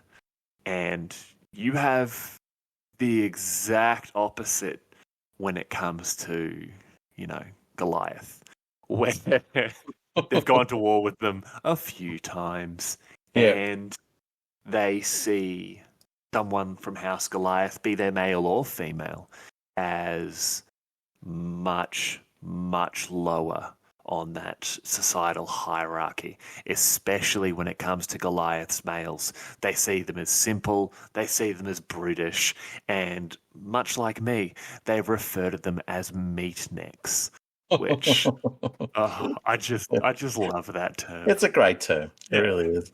And they are really the polar opposites, I guess, in terms of I guess, from what we see on the gang level, in the way that the miniatures are displayed and the way they operate and they fight and so forth. You have, as you say, finesse, guile, a little bit of style once they're killing their opponents, whereas Yeah. Goliath is a surgical strike with a sledgehammer for absolutely all of their tasks. Like Yeah. hit it hard or don't hit it at all, sort of thing. Well, 100%. And I mean, these relationships that they have with the other houses, they extend beyond just what we see as noble houses or clan houses. There is a Venator bounty hunting gang called the Janus clan, and House Escher have an ongoing contract with the Janus clan because the Janus clan are all clones. They Oh, are right. all clones of a fella named Janus.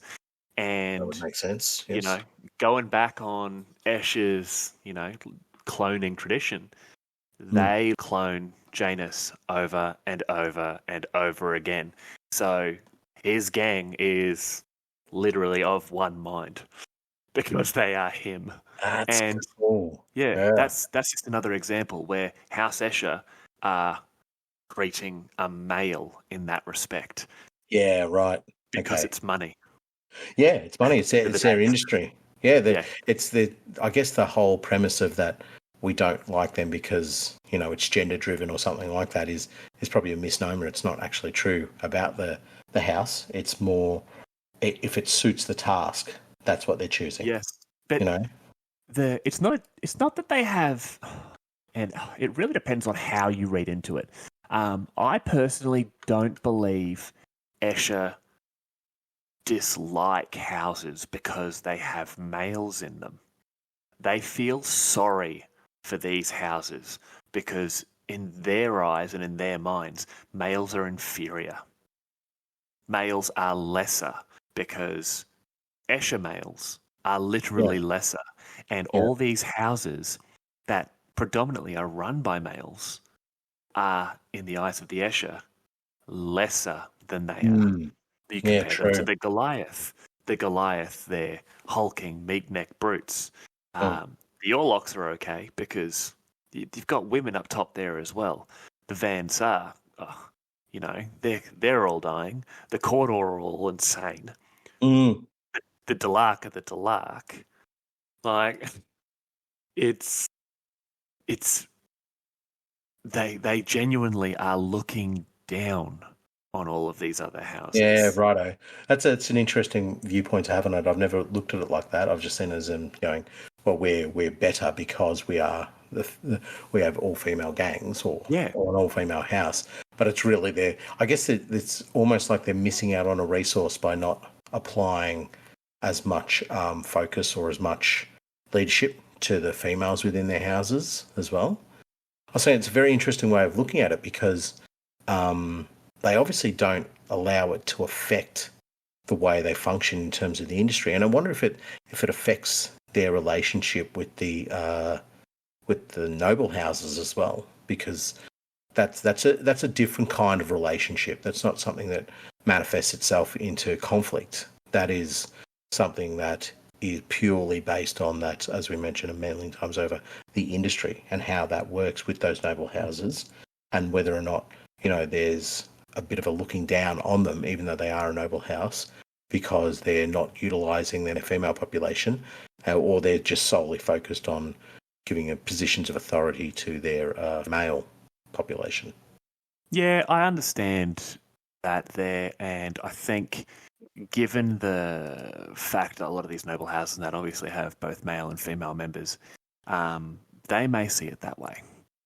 But if we want to talk about giving positions to exclusively female members of the house, we would be remiss in not mentioning, obviously, some of the more unique aspects to House Escher.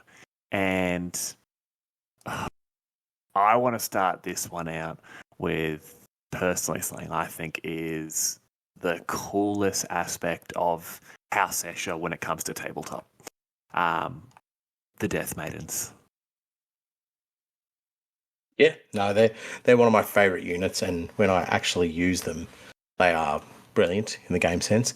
But I love the background and the history behind them as well. I think they're also known as the Morrigan. That's I don't quite know exactly where that name comes from. Do you have any further information on that one, or is that a lost to the archives one? I think it sounds cool. It does. Look, if there's anybody who's listening to this episode and does know the origins of that name, Morrigan, please get in touch with us. I personally would like to know. I've had a bit of a research, a bit of a dive, and I haven't been able to find anything about it. But yeah, Death Maidens are absolutely wicked, and it's just when you go into where they originate from, where they've come from, it's the clan chemists who discovered that they were able to, I guess, keep their clan members alive, or almost bring them back from the brink of death. So the maiden needs to have only recently died. You're not resurrecting, one of the blades or anything like that, unless they're one of the clone ones from Arcos. So they're able to bring them back from the dead, or just recover them, I guess, and allow them to continue fighting. But they can only go on for a certain period of time. I don't know how that reflects necessarily in them, gaining extra stats and all that, but that's neither here nor there. And then after a while, their body actually begins to shut down. So it is very similar, I guess, in a small little microcosm about how the Escher chem and genosplicing and all that kind of works. Is that, yes, you're going to burn bright for a short period of time, and then there is going to be an inevitable and quite dastardly end to you. And I guess the Death Maidens, as I say, show that in this tight little microcosm of a single character or a single miniature. Yeah, but it's insane in the fact that they pump these corpses full of, chems, magic. I'm assuming like monster energy drink, Yeah. and these women come back to life, retain the majority of their muscle memory, their reflexes, and their strength is completely untouched. And by the way, they are basically immune to all forms of pain. And Right. Yeah. Okay. as a side effect of the drugs and the concoctions that are jammed into them, oh, by the way, their blood is highly toxic, and their weapons have tiny little tubes that go into their veins, and it pumps their blood to their weapons. So they're Wow. stabbing you, and not only are Yeah. you getting the stab wound, but their toxic blood is now inside you, and it's poisoning you. Right. So Yeah. they're like vipers, basically. They're Yeah, that is exactly what they are. They are the personification of toxicity, and their loyalty. Yes, it's to the house, but they answer to the Council of Crones and the matriarch Primus. That's it. wow. They will serve with gangs, these literal dead women walking. And by the way, there are entire gangs made up exclusively of death maidens. So that's horrific. But these women cannot be bribed. They cannot be bought. They exclusively serve the council and the matriarch Primus at the head. It's mental. That's awesome. There's no other way to describe them. But that's like so that gang entirely made up of death maidens. That's like an assassin cult, really. You know what I mean? Yeah. And to me they would function. I mean, for use of a better term, and because I love Eversaw Assassins, that's a Warhammer 40,000 reference for listeners who don't know. It's like having a gang of Eversaw Assassins. You're just setting them loose, and when they do die, their blood's poison anyway. So something that makes these women so terrifying, much like the Eversaw Assassins, is they are faceless. They wear those masks. They wear the cowl? the veils, the cowls, face paint. Like where you know that at one point they were human, but now they're ghouls. They're faceless assassins. Yeah. Yes. And I guess that makes them, even more terrifying. It's something's coming after you, and it's lost its humanity. It doesn't have that anymore. So even in Necromunda, we still align ourselves with some form of humanity. So the alien, the corrupt, they're all things that are more terrifying than, say, a meat-necked Goliath running at you with a full chain blade, or a corpse grinder who there's a man behind the mask, or a person behind the mask. But the idea of the Death Maiden is that it doesn't have its humanity anymore, and it is a killing machine that kills until its inevitable death. It's not like there is no escaping its end goal of it, or not its goal, but its end outcome of dying. So it's built, I guess, for maximum destruction in that short time that it burns for. It kills until its inevitable death. That is all. Like that's a gang right there. Literally, where gang idea. Sorry, Death Maidens. Give me let me just build an entire gang of Death Maidens, or you build a gang and you have an arbitrator rule that goes in there that when they die, you turn them into a Death Maiden. But when they die again, you're done. Also, by the way, you have no recruitment for this gang. Yes. What was the gang? Iron Man. Iron Man. 3,000 man. Yeah. 3,000 point. 3,000 credit.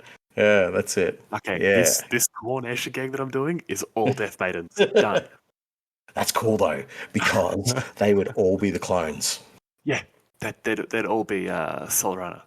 Yeah. All the clones of her just waiting to die, looking for that sweet release.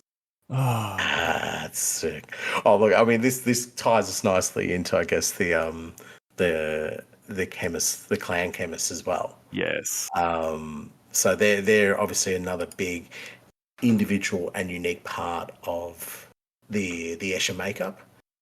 And I guess looking at them, they are something that, I mean, yes, you can include them in your gang, but they are bigger in the sense that they're they're more about the whole gamut of how House Escher works, not necessarily about how exactly they help you function in your gang. And they're very good on the tabletop and what have you.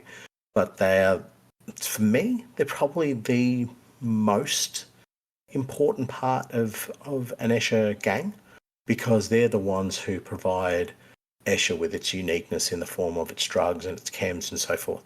They're also the ones who can make the Death Maidens. Well, not only do they make Death Maidens, they are responsible for keeping your fellow manvants not only alive, but harvesting the necessary material to create more Escher children. And this isn't something we've really touched on much. But obviously the Escher are still reproducing. And manvants and sort of those, the Escher males that are able to produce the necessary genetic material, they're harvested. And that material is harvested and harvested and harvested because we know that the flesh curse is carried by the female members of the house. And although the males themselves aren't exactly stellar examples of humanity, they are still humanity and they still produce the necessary material. So the chemists are actually taking part in all of that side of it all as well. Not just combat stims, battle toxins, the Death Maidens. They are these guides almost within the House of Escher, where from birth to death and, you know, everything in between, there's going to be a clan chemist present throughout the entirety of an Escher's life. Yeah, right. That's amazing. And so that's from what we read as well, is that the what you can include in your gang is actually the apprentice. Yes, it's the apprentice chemist. Yeah. And the apprentice. So what you're talking about is some high level clan chemist, but the apprentice, they send them out into the field to learn how to apply the toxins, but also different ways to concoct. So it's like an ever learning process. It's kind of like Clan Escher has sort of said, well, we need to be learning constantly, not only to be ahead of the chem trade, but to be on top of how we administer and how we go about the use of chems within our gang as well, because they've obviously been burnt quite badly with the flesh curse. So they want to get ahead of that, and that's why they send their apprentices out into the field to learn there. And if you lose a couple along the way, so be it. It's a necessary loss. Yeah, it's a necessary loss. We'll end up getting a few more here and there, and we'll just have to deal with it as it comes. But the importance of the clan chemist is so much so that within House Escher you see them recruited into the Council of Crones, and this is the council that governs and runs everything for House Escher. So you do have your matriarch, which we will talk about later, and you have your gang queens and so forth. But it's the Council of Crones that actually dictate the pathway and the focus of the gang. Well, they're making house policy. They are the ones, you know, dictating what's going on. And let's be honest, they hold a little bit of power. They're made up of not only the most numerous and powerful families within Clan Escher, but gang leaders, you know, of the biggest and most powerful gangs. And they take the orders and the will of the matriarch primus and pass it down to everyone in the house that falls under them, because, you know, it's their job to enact the day-to-day ruling of the clan. And a sort of side section to this, in my opinion, is the shivers.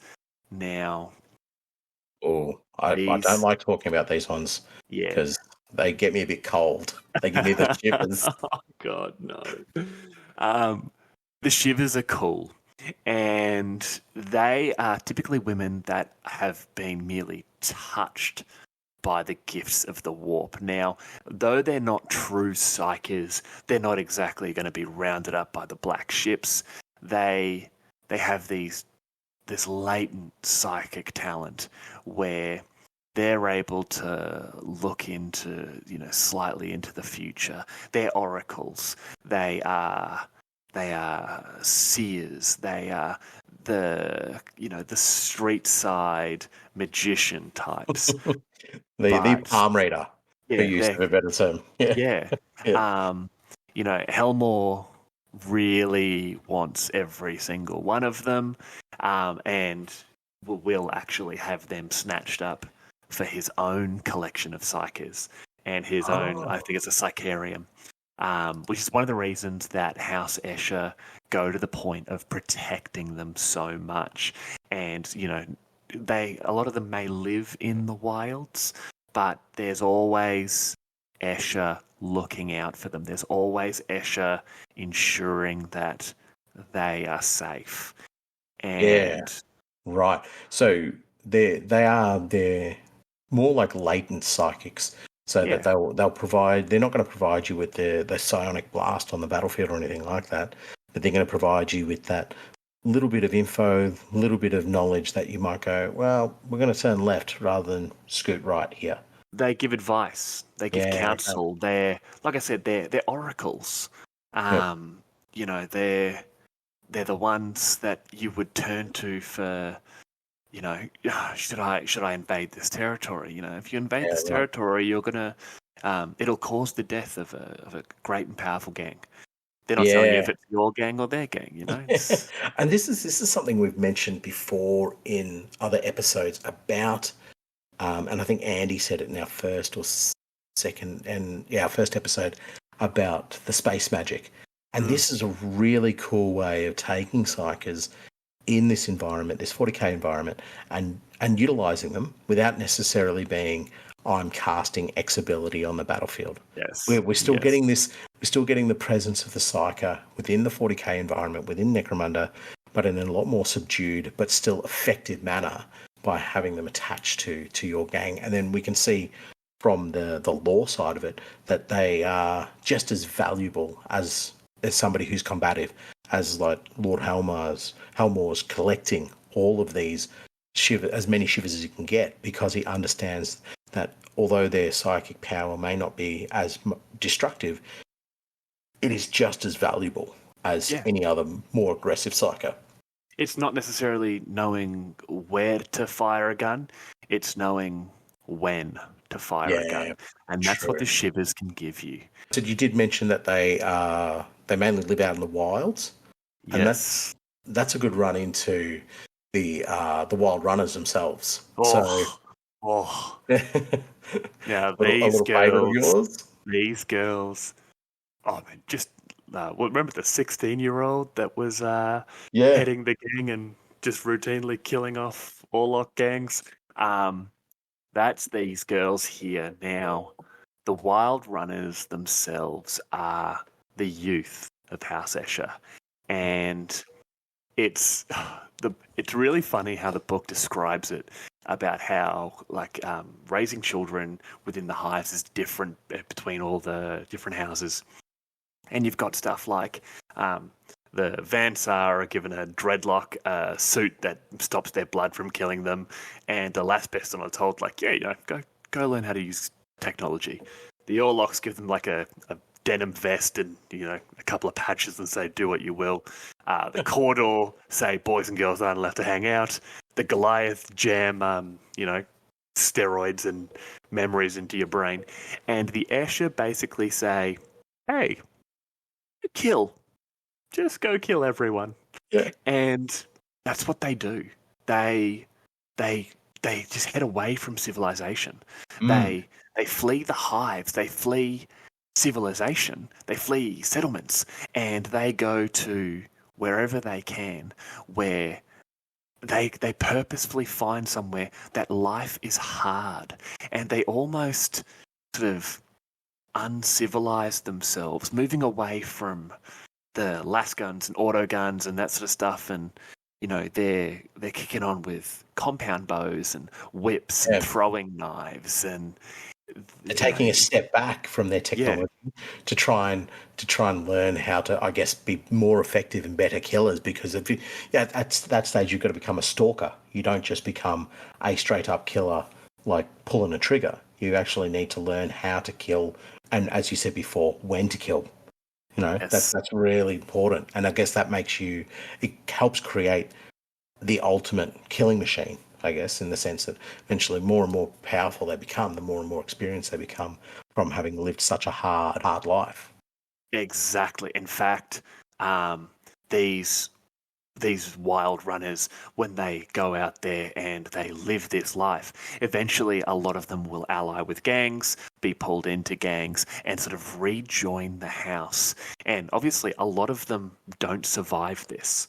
Mm. So those who do, when they come back to the house, when they're actually sort of reintegrating themselves, they're respected by their peers for what they've been able to do. And in fact, a large number of the Council of Crones were actually wild runners in their younger years. And Yeah. it shows that the Escher are looking at these girls and looking at these women and going, I respect you more because you grew up harder Yeah, than exactly. others. Yeah, you've And had to persevere. You've learnt more. It's yes, made you a better, I guess, a better leader in that sense, is because yeah, you understand what it's like to not just be within the confines of the house. As you say, there's a level of respect, and it even happens that when Escher have their gang queens and they rise up to that level, they're sometimes given the option to, well, I guess it's up to them, to go back into the wild. These are the queens who just, the wild runners who haven't been able to detach from that lifestyle of their youth. And they need to return to that to become, I guess, more aligned with what they believe, more aligned with how they feel they should be living their life, which is an incredible amount of freedom when you think about it within our society that is run by an imperial house, noble houses, then clan houses, then gangs. So you already, just in that, you have 4 levels of hierarchy above you just as an individual, not not just constrained within your gang, and they're still given this freedom to be able to leave and go back out into the wild. yeah, 100%. It's insane that there's so many of these the different facets of House Escher that can continue to exist within the other facets themselves. I mean, you got the wild runners who sort of go in and out of gangs, in and out of house, in and out of society. The Mm. apprentice chemists who have their fingers in every single part of the house itself. And furthermore to that, there's a really cool quote from the matriarch Pyramus within the House of Blades books, and it says, "Cast your children to the wilds, and those who return will be stronger for it." And I think that's just awesome and exemplifies exactly what we're talking about. But if we're going to mention wild runners, then we do have to mention the phalanx and Yeah, the lizard the cats. lizard cats, the scaly felines, and obviously we see within House Escher an affinity with cats in some way, shape, or form, which is, I'm assuming, some reference to a crazy cat lady. Yeah, the craziest of cat ladies because they've taken cats, they've crossbred them with like I don't know iguanas and is it Stegosaurus that has the big thing down its back? It is, Um, yes. Ask your yeah, son; he would know. Yeah. that's my son. Yeah, he's almost 3. He'll definitely know. But it's a cat Stegosaurus iguana, and they hunt in packs and routinely chew people's faces off. Yeah, and on top of that as well, they have a venom that they can produce, which then allows the wild runners to coat their weapons Yeah, in so, in that in that venom, further exemplifying the methodology for House Escher's way of war. It's like, well, we want to poison them. We're out in the wilds and we don't have the ability to manufacture or whatever. I'll just stick me blade onto the tip of me cat's tongue, and I'm ready to start infecting people left, right, and centre. but it just shows that sort of cross pollination of ideas where we look at the Death Maidens from before, where their literal blood is poison and it's flowing out into their weapons. But we now have these wild runners who are befriending these animals, Mm. breaking them, bending them to their will, and taking their venom and doing what these women that they may inevitably become one of these days. Yeah. And it's just so cool that this sort of, once again, they're using every part of these animals, whether they're the Yeah. ones they've made or it's And it's awesome. I like what you say there because we talk about the fact that it is another made creature that House Escher's gone down. Like, it sort of beggars the question of like learn to stop messing with the gene synthing and the gene smithing and so forth. But it is their shtick, so they can go ahead and do it. But it also implies that these have also been let out into the Necromundid wilderness and forced to survive. Mm. They're effectively surviving in the outside of the hive, in the ash waste side of it, and they're thriving, obviously, because they're still able to hunt and they're still able to succeed in killing whatever, and they're able to become pets. So it's very interesting to know. It would be interesting to see if there would ever be any more creatures added that were House Escher manufactured. Well, there's a couple of different animals there, and there's the chimeras, which we'll touch on in a second. But following that affinity for cats that they have, you also have the fear cat, and these are tiny saber-toothed tiger looking things with just immense capability of causing damage to their enemies. These things grow so big. They are cats with some of the oldest reaching the size of a small pony. Now, right. they're also completely carnivorous, and House Escher will buy these things from smugglers, and they'll actually get them in from rogue traders and that sort of thing there. And they take these things into battle, and it's the tiny little the phalanx cat, but just on all the steroids. These things are huge. They're like the average size ones. Just looking at the minis here, in comparison to sort of your average human. Picture like a Rottweiler. Yeah, righto. Yep. But the interesting thing about them is that House Escher manufactures beasts and animals and so forth, but these are brought in, and so their valuation is just so much more. It's not something that they can produce. It's something that they have to brought in from off-world. So when they're incorporated with a member of House Escher, the value of that gang or the value of that member is blown up massively, and Yes. they're tenfold, you'd even say, because they're able to procure one of these fear cats, and that's a whole different element to I guess the hierarchy, because we're now not talking about the martial presence of the fighter. We're not talking about their industry knowledge or their expertise in commerce and capitalism, as you say. We're talking about something just like a little creature added to them. It's almost the same as if they were carrying a particularly ornate or elaborate piece of weaponry or wearing some sort of elaborate piece of armor.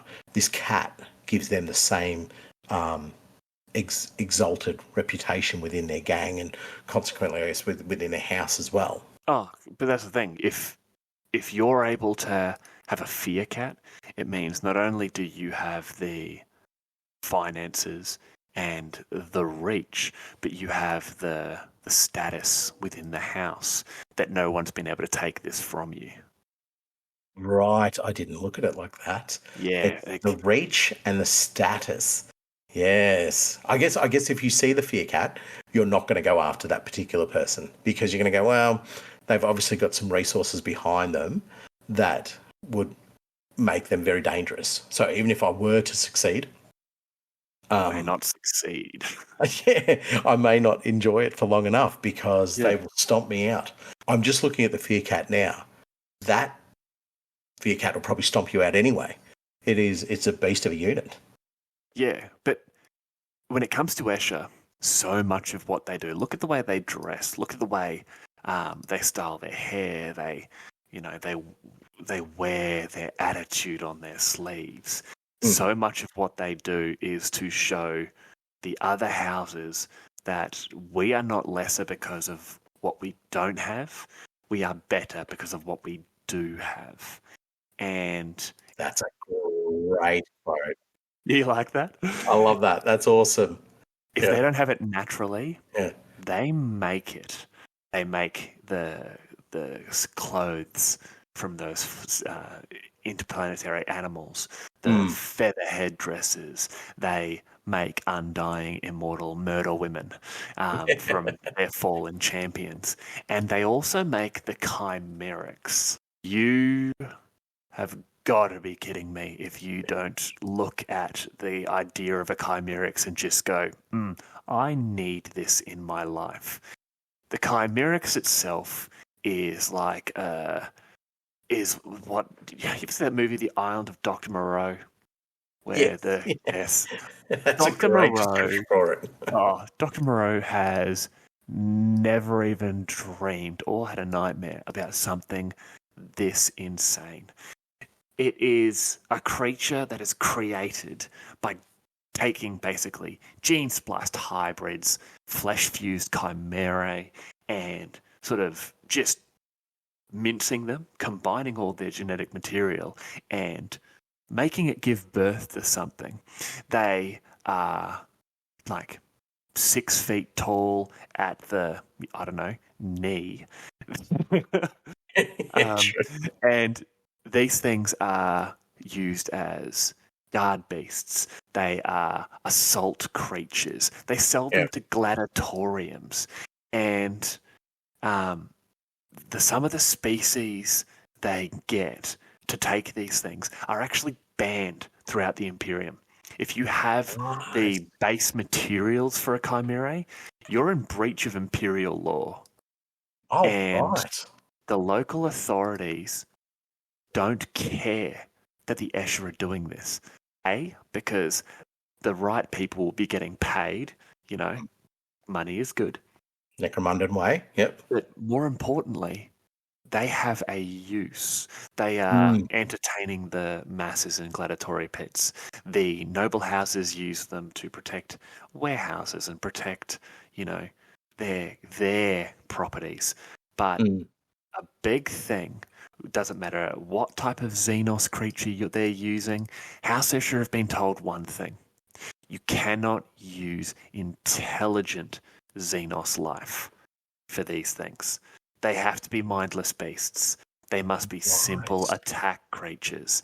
And, for now, House Escher is willing to do that. House Escher is willing to follow these rules. But for how long? Yeah, true. That's exactly. They're always pushing the boundaries with that genotech. I guess another facet of what you're saying as well about how long they're going to wait. It depends on how much more power they get as well. I believe that the authorities cast a blind eye towards this because they are such a dominant and powerful house in terms of their industries that they go, well, we'll just allow them to continue because not only do we get a win out of the chimerics in the way that we use it within our society, but we can't have House Escher put offside as well. But again, when you have that much power, how long does it take for them to eventually just turn around and go, well, we'll start using some intelligent Xenos. We'll start using some things that we shouldn't. Oh, look, we captured ourselves a little pure strain gene stealer. Let's pop its noggin out and attach that. And that's where I'm sort of heading towards this.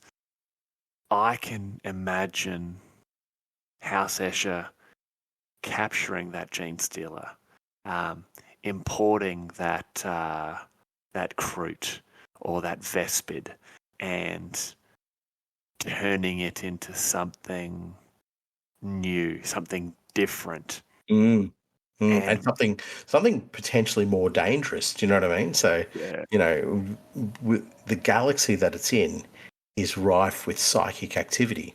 What if you happen to, and especially with a gene stealer, we know that they have latent psychic abilities, especially within the upper echelons of their patriarchs and so forth. well, we won't go down that pathway because anybody who doesn't know too much about that. But could you awaken? Could you awaken something within a creature that it is semi-sentient, semi-intelligent, that could end up having, and as we talked about in episode 1 and episode 2, the psychic issues are the ones that cause the most problems on Necromunda. They cause the most threat. Sorry, not the most problems. The largest amount of threat, especially when it's something so small as a single entity or even a council of. Well, we know that there is a Gene Stealer presence on Necromunda already. Yes. And if the Escher somehow captured a pure strain Gene Stealer and somehow got it into, their Xenos tests and all that sort of stuff, what's to say it wouldn't connect to the existing Gene Stealer sort of hive mind or the brood mind there? That's a terrifying prospect.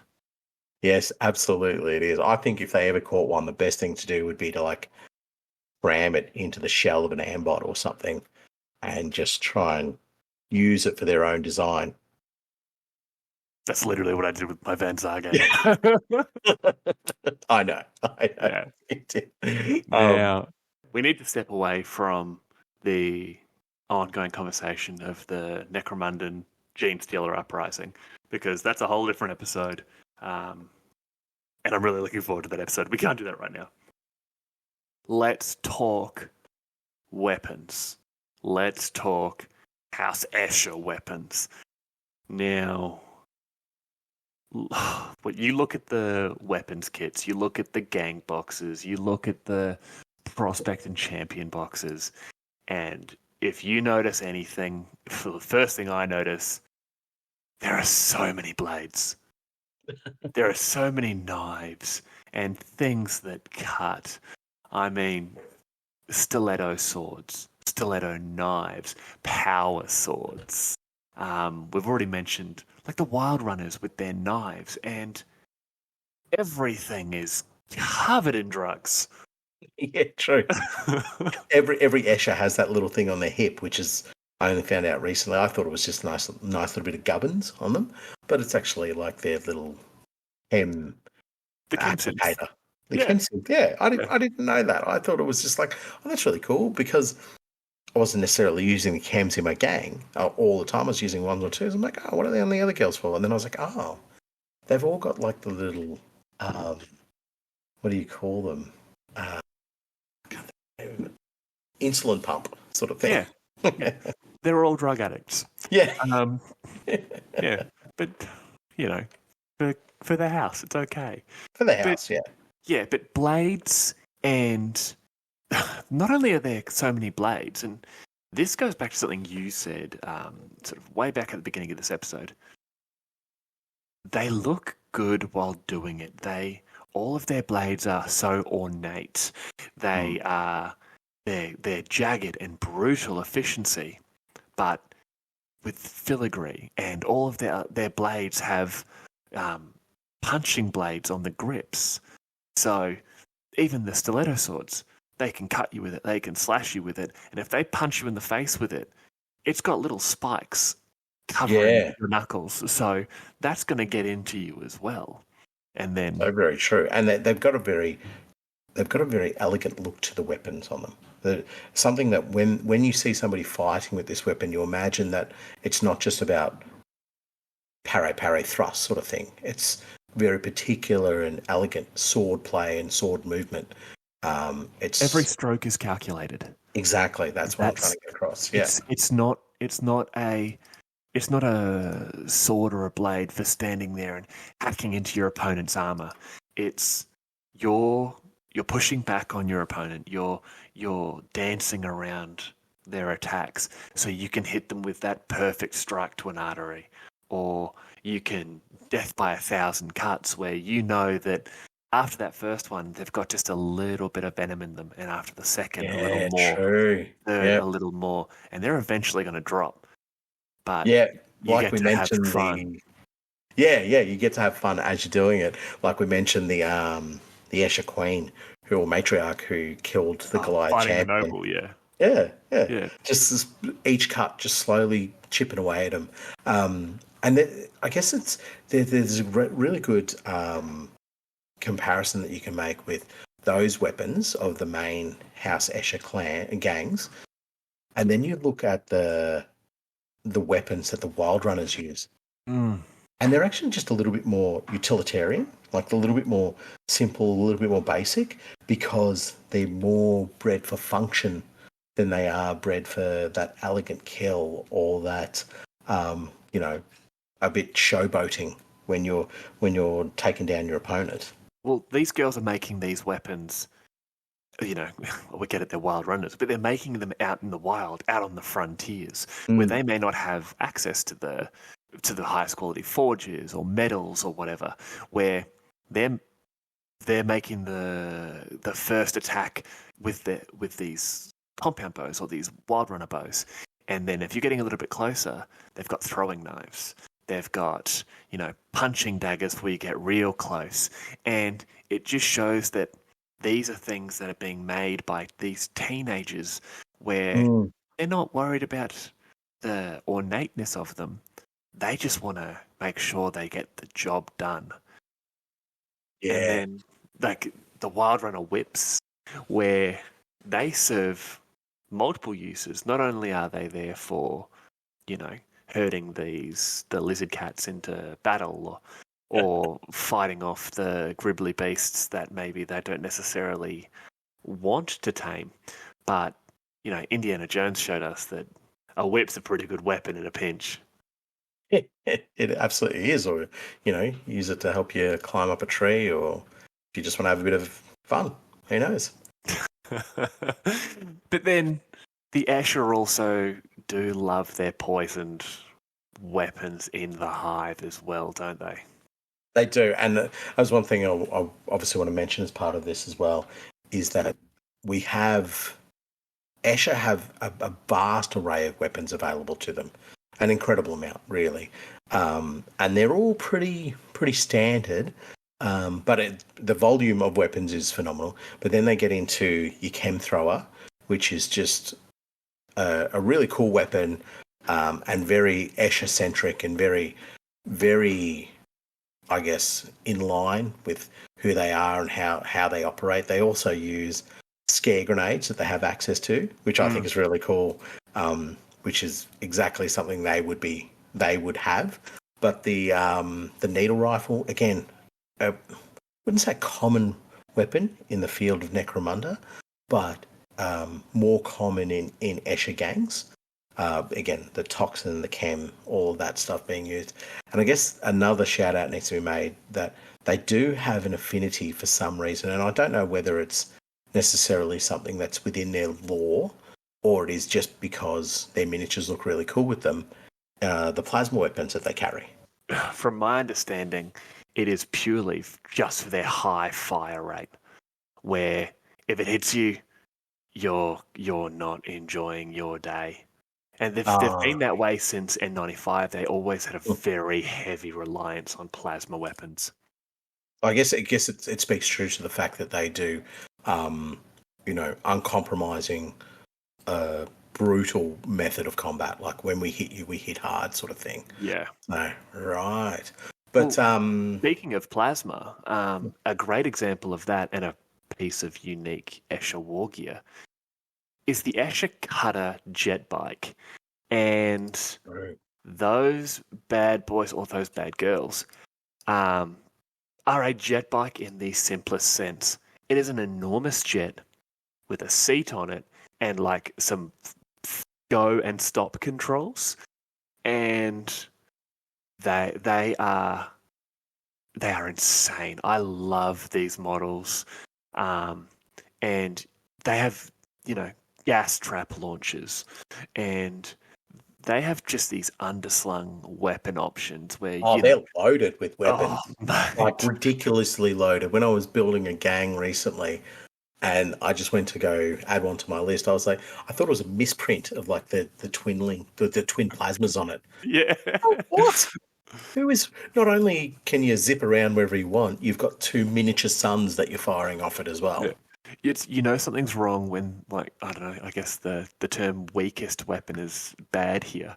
But when the weakest weapon you have available to you is a pair of heavy stubbers Yeah. or grenade launchers or just strap two plasma guns to the engine of a Boeing 747, duct tape a seat onto it and hit a big red button that says go that way. Yeah.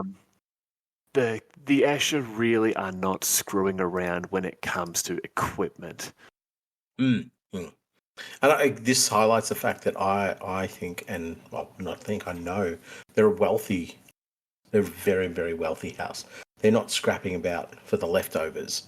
If they need something, they go get it. If they need something manufactured, they build it. And it's not a case of no matter the cost, but the cost is just simply part of the deal. They're like, we need multi-guns. Let's go get multi-guns. And I think that's why we have so much weapon availability to them. I will say one last thing about the chem thrower, though. I probably didn't spend enough time on it. It is a really cool weapon in the sense of the lore and what it brings to your gang when you include it. And I think this is our only rules reference this episode. However, in a game term, it's a little bit not as good as it's a bit crap. It's a bit crap. Yeah, it's a bit crap. So anybody out there who knows how to use it really effectively, hit me up on Instagram or at our email and just let me know. Or don't. That's also another option because he's inevitably going to play against me, and I'm just going to have to die against that, I guess. Now, what other Escher weapons do we have there? We can't talk about Escher weapons without talking about how much they love needle rifles. And the needle rifle, they've got that cool, your gang queen in the box set as the option of the combi bolter needler. Yeah, combi bolter needler, and I mentioned this, I think, in our las gun episode about the las pistol being in a combi. The only other time you see a needler that I can remember in a combi format is on the Eversaw Assassin, which we mentioned earlier. He has a bolt pistol combi needler. So, but again, not on the pistol. It's on the bolt gun.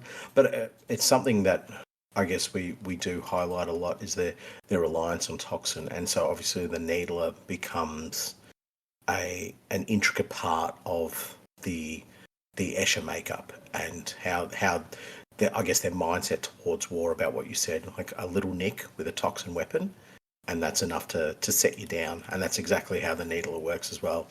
May not necessarily.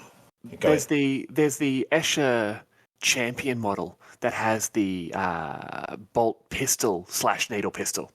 No, is it? Yeah. Yeah, she's cool. Well, that's amazing. I've not actually noticed that.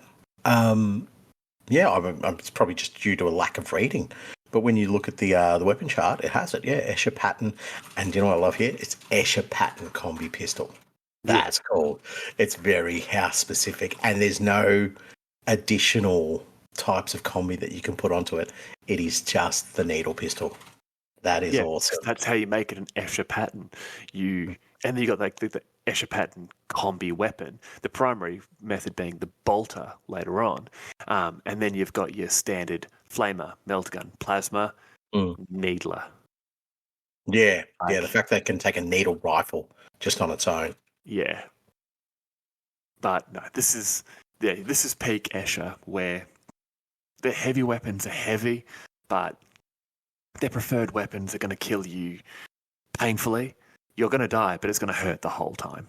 Speaking of killing, and I know this episode has been a marathon, but we've got to talk about the prime killers in House Escher, the proper named murderers, and obviously you have your bounty hunters, you've got your house agents. Sorry, it escapes me, but the bounty hunters are cool, and one of the ones that you get to see in the House of Blaze book is Betty Banshee, which obviously you've seen the artwork of it, Sam. It's a really cool looking thing. Oh, she's insane. Yeah, mad looking bounty hunter, and anybody who's interested in Escher, The tongues, yeah, the tongues, the cables, kind of got like that pseudo Angron look going about her. But yeah, her backstory is pretty cool. She takes out a Goliath. But they state specifically she shoots in the groin with a bolter, unloading the entire magazine, which is pretty awesome. Yeah, I know. She's like, nah, mate. Not only are you not having kids, everybody around probably about 4 or 5 meters back from you is not having kids either.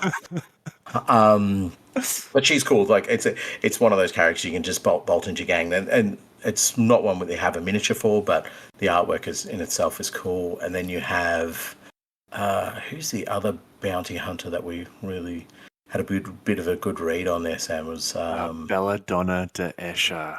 Belladonna, yes. Man. See, this is where you've mentioned it a bunch of times over this episode so far, where that difference between the nobility and the Underhive when it comes to Escher is so much closer than other houses, where Belladonna is a noble.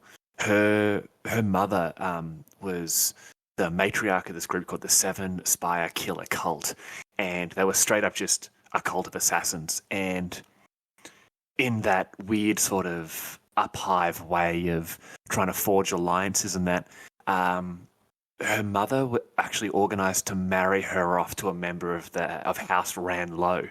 So she literally was marrying into one of the true noble houses. And oh wow, upward. Yeah, she's literally marrying up.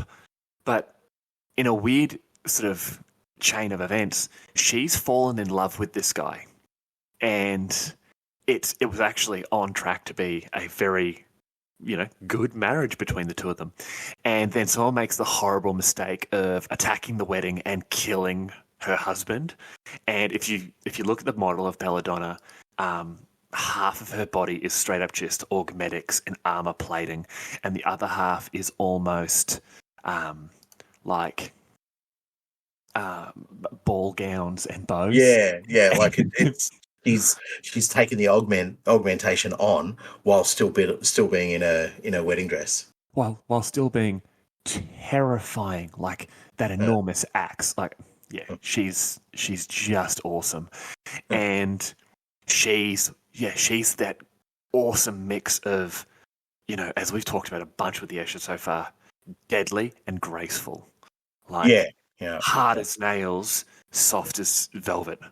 Like, she's, in my mind, she's just the perfect amalgamation of up-hive Escher and down-hive Escher. Yeah. Like, and the fact she's also a noble. She's actually from within the house. She's probably one of my favorite characters when it comes to Escher. Yeah, and just her lore is, I think, very fulfilling. When we talk about bounty hunters and we talk about other elements, again, a lot of it is driven by what's happened to them within the hive city, or not necessarily what's happened within a gang fight. Yeah. So it's down on that tabletop level where we're trying to draw some relation. But with her, it's something that you'll never ever see referenced in necessarily a gang fight, but it just gives so much depth and detail to where she's from, and just makes it a bit more of a fuller character.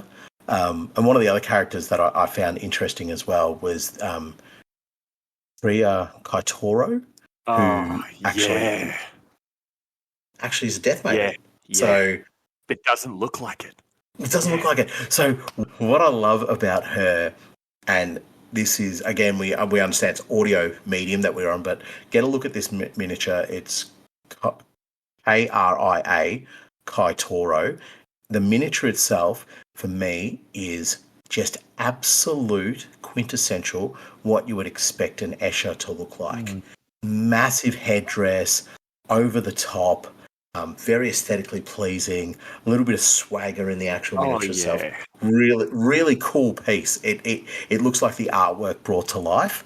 But she's really cool in the sense that she is a death maiden who was, just because of her exploits, was sort of targeted to become a death maiden even before she died. You know what I Yeah. mean? So they'd already the alchemist flesh text had said that one there. That's the one who's going to become a Yeah. death maiden, and she's brilliant. So she's gone along and only fights for House Escher. Yeah. A couple of them do that. Yeah, but it's only at the will of the council as well. So this is not like any Joe Blows. Oh, I guess look in a game sense, yes, you can hire her, but in the law sense, no gang is just going to be like, oh yeah, where's Kira? We'll go get her. No, she needs to be basically run down the line to you from the upper echelons, from the Council of Crimes. Yeah. But in regards to that, like, if we're going to go down this sort of caryatid hole there, I also want to bring up another death maiden that you can get into your gangs. You know, it's Necrana. Oh man, awesome. Like, yeah, ignore the rules. We love doing that here. Ignore, anything like that. No one remembers Necrana's real name. That's the first thing you learn about this woman. And we've actually been proven to be liars in this episode. Oh, yeah. So this is beyond spam your corrections. If you stop a death maiden from getting her treatments, the body will shut down and she will die. Mm. The death maidens believe that to keep Necrana going as long as she's been going, she's been a death maiden for hundreds of years, the longest ever. Yeah. Other death maidens are like, you need to stop giving her these treatments. The chemist cult have been saying, you need to stop giving this woman these treatments. You need to let her die. She's done her service. And the Ceres chemist cult haven't given her the elixirs in years. Somehow she has achieved true unlife. She's just not dying. She's getting shot, she's getting burned, she's getting stabbed. She comes back again and again and again. Yeah. That is terrifying. I would love a book about Necrana, and I'd love to know obviously more about her in that. I'd love to know more about her conscious thoughts. Does she know what she's going through? Does she know what she's become? Oh yeah, that's cool. Is she aware of it, and what has she seen? What has she seen befallen the house, and the changes and so forth? And is she still fighting for the house? Yeah. You know what I mean? Like there's one thing to fight for the house. There is another thing to wholeheartedly, passion and all, fight for the house. And we mentioned it with the wild runners, the queens who come from the wild. Sometimes they reach the pinnacle of becoming a queen, and they're like, I fought for the house, but I'm no longer fighting for it within my heart and soul. Do you know what I mean? So this harps back to we mentioned, I think, your Scions of Gothril being vampiric or something. This is true undeath here. This is true immortality. Speaking of immortality, this is effectively what the Blades were trying to achieve. And proper immortal. And this death maiden, whether through it by hook or by crook, has genuinely achieved it. And I would love to know if the higher-ups of House Escher actually know what's going on with Necrana. Where did we end up saying they were the Morrigan? The Morrigan, the Morrigan aware? Because obviously we know that groups of them are arguing that she should be put to rest. But are there groups of them within the hierarchy of House Escher that are looking at this going, this is the next level? Is this hearkening back to what our foremothers had designed for us? Oh, I think it's totally embracing what destroyed the Ashanti, which is let's keep testing on ourselves, let's keep doing all these things and trying to, and so they're just letting it happen. It's almost like they can't shake it. You know what I mean? They've seen, they know that it's a negative pathway to go down, but they're like, hey, this is happening to her. This is happening to Necrana. Let's just keep tabs. If something really terrible happens to her, we just stop the experiment. Like with a we stop the experiment. Yeah, stop the experiment with a bolt gun round. Yeah, there you go. Bolt gun needler round. Maybe You might, yeah, I think the needle toxin would bleed out of her body perfectly fine. She'd be like, "Yeah, no, that's no problem. That's just my regular dose." Yeah, exactly. But yeah, I think it's they're letting her live, and it is just Escher not being able to shake the habit, for use of a better term, of testing upon themselves. Oh, okay. Yeah, I want that to be clarified in this book that I've just invented in my head. Yes, yeah. Speaking of famous Escherians, or how would you call them, Escherians? I'd just call them Escher. Escher. Well, I mean, yeah, there's got to be man. something like Escherians. And I think there's actually a famous male Escherian. It's Ed Sheeran, or something along those lines. Okay. It's been great doing this podcast with you. And I'd just like to say thank you to everyone who's listened, and peace. It's like the singer Ed Sheeran. That's what I meant.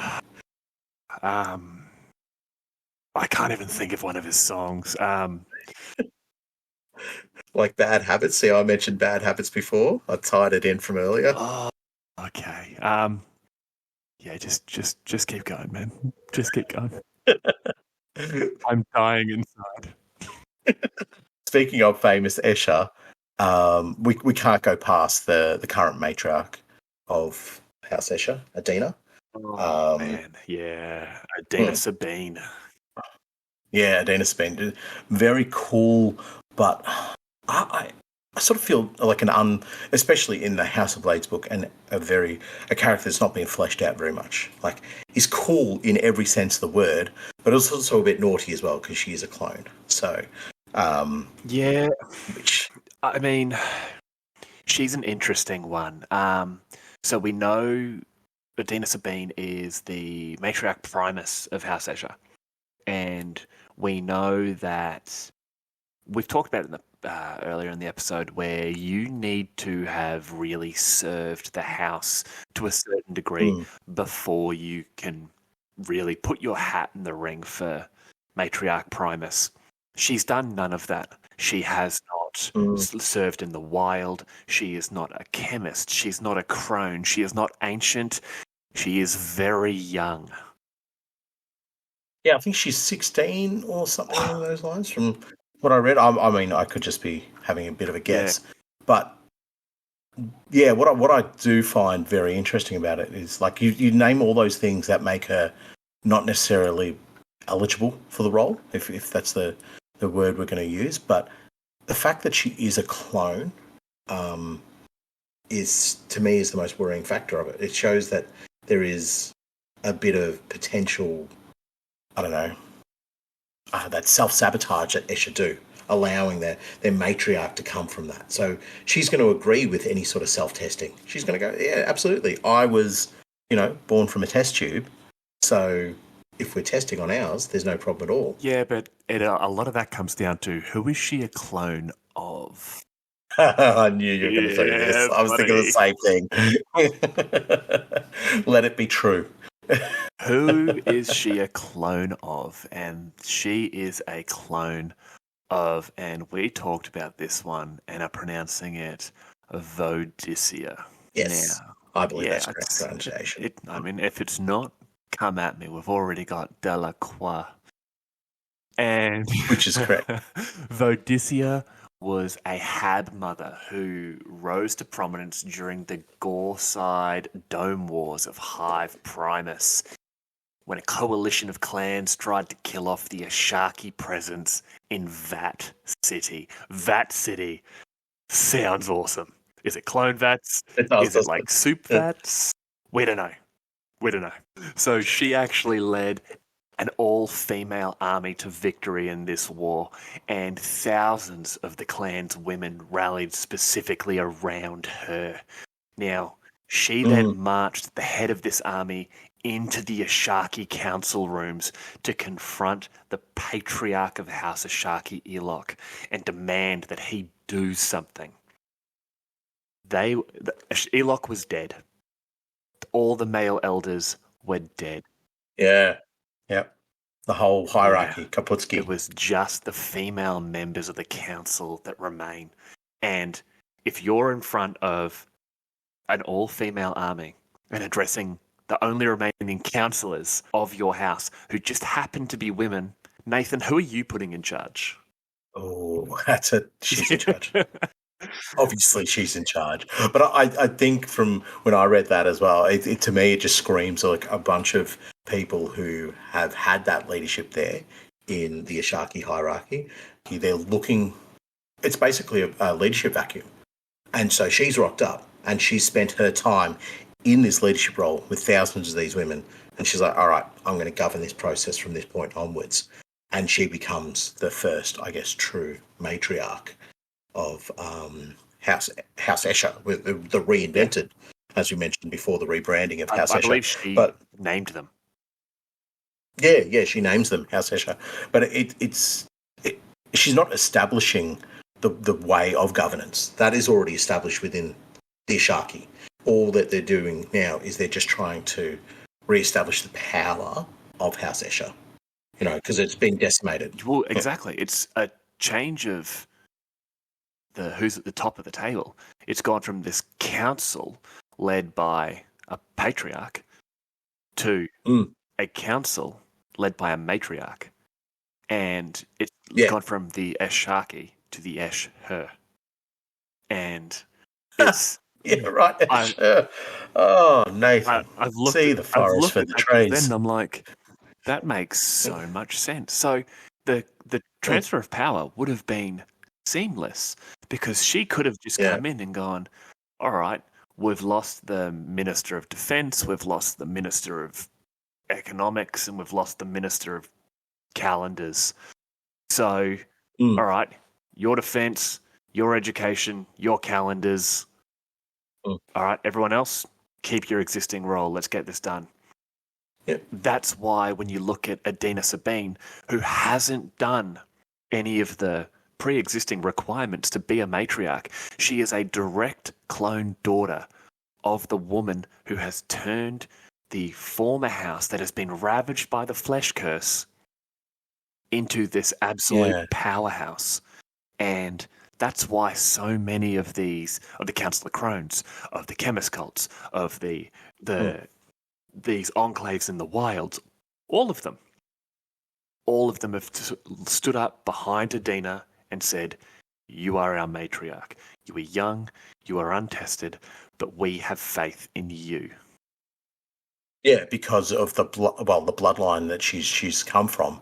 And it's not like it's mixed with any other blood. It's directly almost her mother, but in a sort of malleable format. The Council of Crones and all these other influential women around her can shape her into the Vodesia that they wanted. You know what I mean? Not the Vodesia they got. Yeah. So she's not being built up by the struggle of having to survive the downfall of House Ashaki.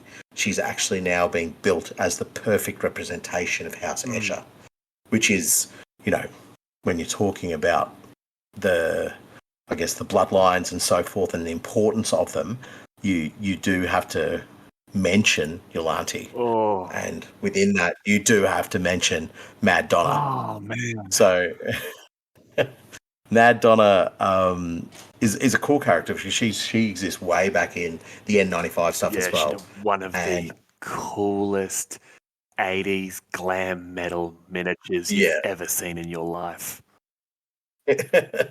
And let's just have a quick little nod towards her name as well, Madonna, Mad Donna, obviously. But yeah, no, it was a real again what I was talking about with Kyra, the way an Escher model should look is she epitomizes that as well. It's a real sort of like, yes, that's what Escher should look like within the sphere of Necromunda. But it's not even just what an Escher should look like. Like she was the pinnacle of, like I said, of that 80s glam rock look. She's a Yolante. She's that rung above an Escher. She's come down from the tippity tops of Hive Primus and has just carved her reputation into the forehead of anyone who crosses her. I mean, we talked about Belladonna's marriage earlier, Dione Mad Donna Yolante had something very similar. Her father, Sylvanus, actually had her locked up, classic princess style, in a needle-thin tower on the outside of the actual spire. So she lived in a glass room and she saw the sky every single day. Imagine how insane that is for someone who lives inside a hive city. And basically, she's snapped. She's tightrope walking on that last strand of sanity at all times. And Sylvanus is organizing for her to marry a son of House Coion. And it's all good. You know, they're at this beautiful meal, and everyone is dressed to the nines. You know, the nicest china, the finest silver. It's the fanciest meal you could ever just consider.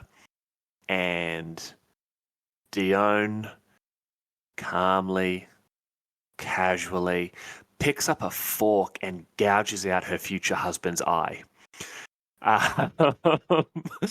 So everyone's just like, what is going on? So she kills the guards that are there with her and just busts on down to the Underhive. And she gets taken in by an Escher gang. They probably realised who she was. And this is actually how she got the name Mad Donna. Everything she did was just the epitome of Underhive insanity. She skinned Goliaths alive. And then, in a weird sort of, you know, what goes around comes around, a guy hits on her in a bar. So she rips her own eye out. Like, cutting off your nose to spite your face. Someone says she's got pretty eyes, so she removes one. Yeah, right. But, okay. Yeah, like, and so not a full bag of chips, as the name implies. Mate, she kicks around basically with anyone who is insane enough to work with her, and there's a couple of novels that have her in them, including one that's sort of focused on her. Fantastic. The gaze into what's left of her mindset is mental. Like, yeah, right. Mad Donna. Okay. And if I'm right, Lady Credo, in one of the Apocrypha Necromunda little rules that Games Workshop have released, Lady Credo just broke someone out of prison and was able to get this woman over to her cause by saying, long story short, I need you to kill your family. I can think of one woman who might possibly fit the bill there. And if it is Mad Donna Yolante, pack it up, boys. The Underhive belongs to her. I'm heading to Catachan for a holiday. You know what I mean? I like the idea of like an update for her miniature as well. I'd love to see that updated with the quality of the miniatures that are available now. But just the notion of bringing somebody that batshit crazy back into the fold, it's like you've already had the Cicatrice Maledictum go off. You've got Necromunda just rife with chaos cults, and then you're like, let's just throw a few more buckets of gasoline on this and release Mad Donna onto Honestly, it. one-on-one, Abaddon the Despoiler and Mad Donna Yolante. Oh, it's got to be close. Bets are on the Donna. Yeah. She's crazy enough to do it too. So yeah, you're talking about House Yolante versus House Despoiler, or Abaddon the Despoiler. But something we haven't touched on is House Escher v. House Helmore. And what's happening in the most current and up-to-date lore. Man, the Aranthian Succession. These campaign books, it is insane. I mean, yeah, Lady Credo and Adina and everything they're sort of pushing together. There's a lot to talk about there. Yeah, now, right. So is it the carry tit hole that we end the episode on, mate. or Does this feel like we want to do a whole another episode about the Aranthian? Another whole episode about the Aranthian I succession. think we've been talking for like 3 hours, I think, at this point. I would dare say, yes. Nah, you know what? We've got a whole nother book to come out for the Aranthian succession. And also when that comes out, we got to talk about Athera and Styx, the bodyguard to Adina and her talented best friend. Yeah. Just oh man, such good models. Power Great armor, models. I love that was character. it carapace armor and power axes. Oh, but no, yeah. So House Escher and Lady Credo feature very heavily, especially in the Cinderac Burning campaign book. Well, I guess our takeaway is that for those who want to know what our House Escher are doing in this, is that they have causing a ruckus. Being the naughty no-nos. They're causing a ruckus. They've got a causing right. many ruckus. The Battle of Cinderac City is just like absolutely on the edge of your seat style reading. It's so good. All the writers at Games Workshop have done so good so far with this, and yeah, no, I'm hitting in reverse. I'm backing out of this Caryatid hole. Yes, we will do an episode on the Aranthian succession the moment that third book comes out. Like, give us from absolutely. release, give us a week. Mm-hmm. Give us a week and we will take you on a 3-hour journey. 3-hour journey of just, oh my God, there are so many maulers. But yeah, no. That's awesome. That's brilliant. That's awesome. That's brilliant. Yes. Yeah, it's going to just be us gushing for 3 hours. And that's before we even get to Valdor and Valdonians. But, this last part here has obviously been us really focusing on individual people. What about some gangs? And there are some very cool gangs within House Escher. Yes. There are some brilliant representations of the gangs within that, and it's something that if you do a Google search on, you'll find. But in the House of Blades, they cover off a couple of the cool gangs. So you've got your Some City Sirens, your Carrion Queens. Actually, Carrion Queens get quite a big mention, and they're also recently mentioned as well in the Apocrypha. And so there's a few others there as well. The Bittersweet Blades. The Red Widows. Red Widows are sick. They are the Escher that are so insane. They were skinning people and wearing their faces. Yeah, the Escher are like, ooh, you girls are nuts. Yeah. Yeah, they are straight up like wearing people masks. Right, so they've gone. This is fashion. Look it up. Oh, there's my Corn Escher gang. Yeah, there you go. Yeah, the Red Widows. Perfectly done. Actually, I did mention before the Some City Sirens, and I think their story is kind of cool. They sort of epitomise the main sort of way that an Escher gang would run, to the point where actually I'm just going to give a bit of a read from House of Blades. So, like so many other Escher gangs before them, the Some City Sirens rose from nothing to rule a piece of the Underhive. Under the charismatic leadership of Sadie Original Sin, great name. The Sirens single-handedly took over Some City, and back then they were just known as the Sirens, or some Sirens, depending on who you asked. Sadie's tale is one of misspent youth leading into misspent adulthood. After her time in the wild, she decided that she didn't care to return to the drudgery of a hive city, and instead, with a handful of other girls, set off into the outlands of the Underhive. A dozen cycles later, Sadie was the only one still breathing and had set herself up in a bad zone Holstead she dubbed Sin Town. Keeping the locals in line, she built her empire on shaking down travellers and looting bodies she found out in the bad zone. Soon enough, she had attracted a like-minded group of girls like herself, outcasts from other gangs or Holsteaders who were looking for some adventure. From these humble beginnings, Sadie moved from one settlement to the next until during the Great Spider Attack of 95, she aided in the defence of some city, conveniently ridding herself of her rivals in the process and crowning herself Queen of the Sump. Spider attack. Time to kill my Spider enemies. attack. Yeah, exactly. Or just directing the spiders in the appropriate area. But this is what I'm saying to you. It is a gang that starts from nothing. All of our gangs start from nothing. You know, we don't have the superstar, we don't have the special character, and I guess old Sadie Original Sin.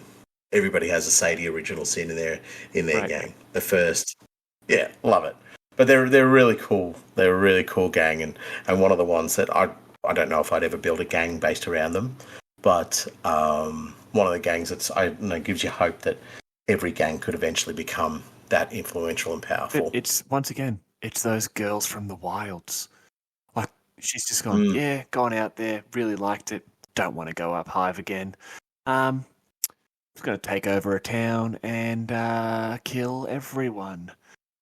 And then comes back to Sump City and takes the whole thing over in the middle of a disaster. Like, these wild runners are next level in every respect. Yeah, like they're a really cool gang and just like over the top and menacing, as you say, next level in every way.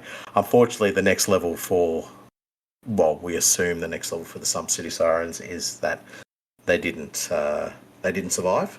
There's an Apocrypha article, I think back from 2019, where they talk about the fact that Sadie's unique and iconic gold-plated bolter has been up for sale in one of the haggle marts, or what is it? One of the merchant guilds. So poor Sadie. She did well. She did well. She did well. Well, there's one gang I definitely want to bring up. I know we're coming to a close, but there's one gang I definitely want to bring up. We mentioned them in the brief 10,000 year history, and it was the Escher gang, the Sawtooth Harlots. Now, we all remember them. They fought from nothing, and it's like you said before, it's that classic. They started at the bottom, they got all the way to the top, they got in that lander, they got off Necromunda. They are living the good life. They're drinking cocktails on a beach somewhere. No, these girls, in my mind, are probably one of the coolest Necromunda girls. Yeah, like definitely. From all those little throwaway bits of information and that, they're just... I love them. And that concept of these young girls, either in the Hive or within House Escher or within other houses, sort of just saying, hey, this is what I could be. This is how I can continue. And there is life outside of the Hive, sort of thing. And for that, I'll always think that the Sawtooth Harlots are one of the best gangs, not necessarily for what they did, but for what they represent. Exactly. I'm totally with you there. And it is something, harping back to our other episode where we did talk about them, it is something that it is this glimmer of hope. It is just this, I can get off this planet. I can get out of where I am and I can see the whole galaxy. I can do something else. And it's, I guess, in a world of lack of hope, that is Necromunda, they hold on to that strand of it. But it's just a cool concept as well. Like, don't just fight for your little plot of land that you can see around you. Fight and go up. Doesn't even have to get off the planet. Just go up. Just fight go upwards. Up. Get out of your literal hole in the ground. Yes. Yeah, no, I will admit they were one of the coolest things we talked about. And I think we mentioned it at the very start of the episode about throwaway lines that we see in the history of the text. We get a one line, we get a little snippet of something. And obviously you can see how much we run with it, but they're the things that I guess keep us hooked into this law keeping that we do.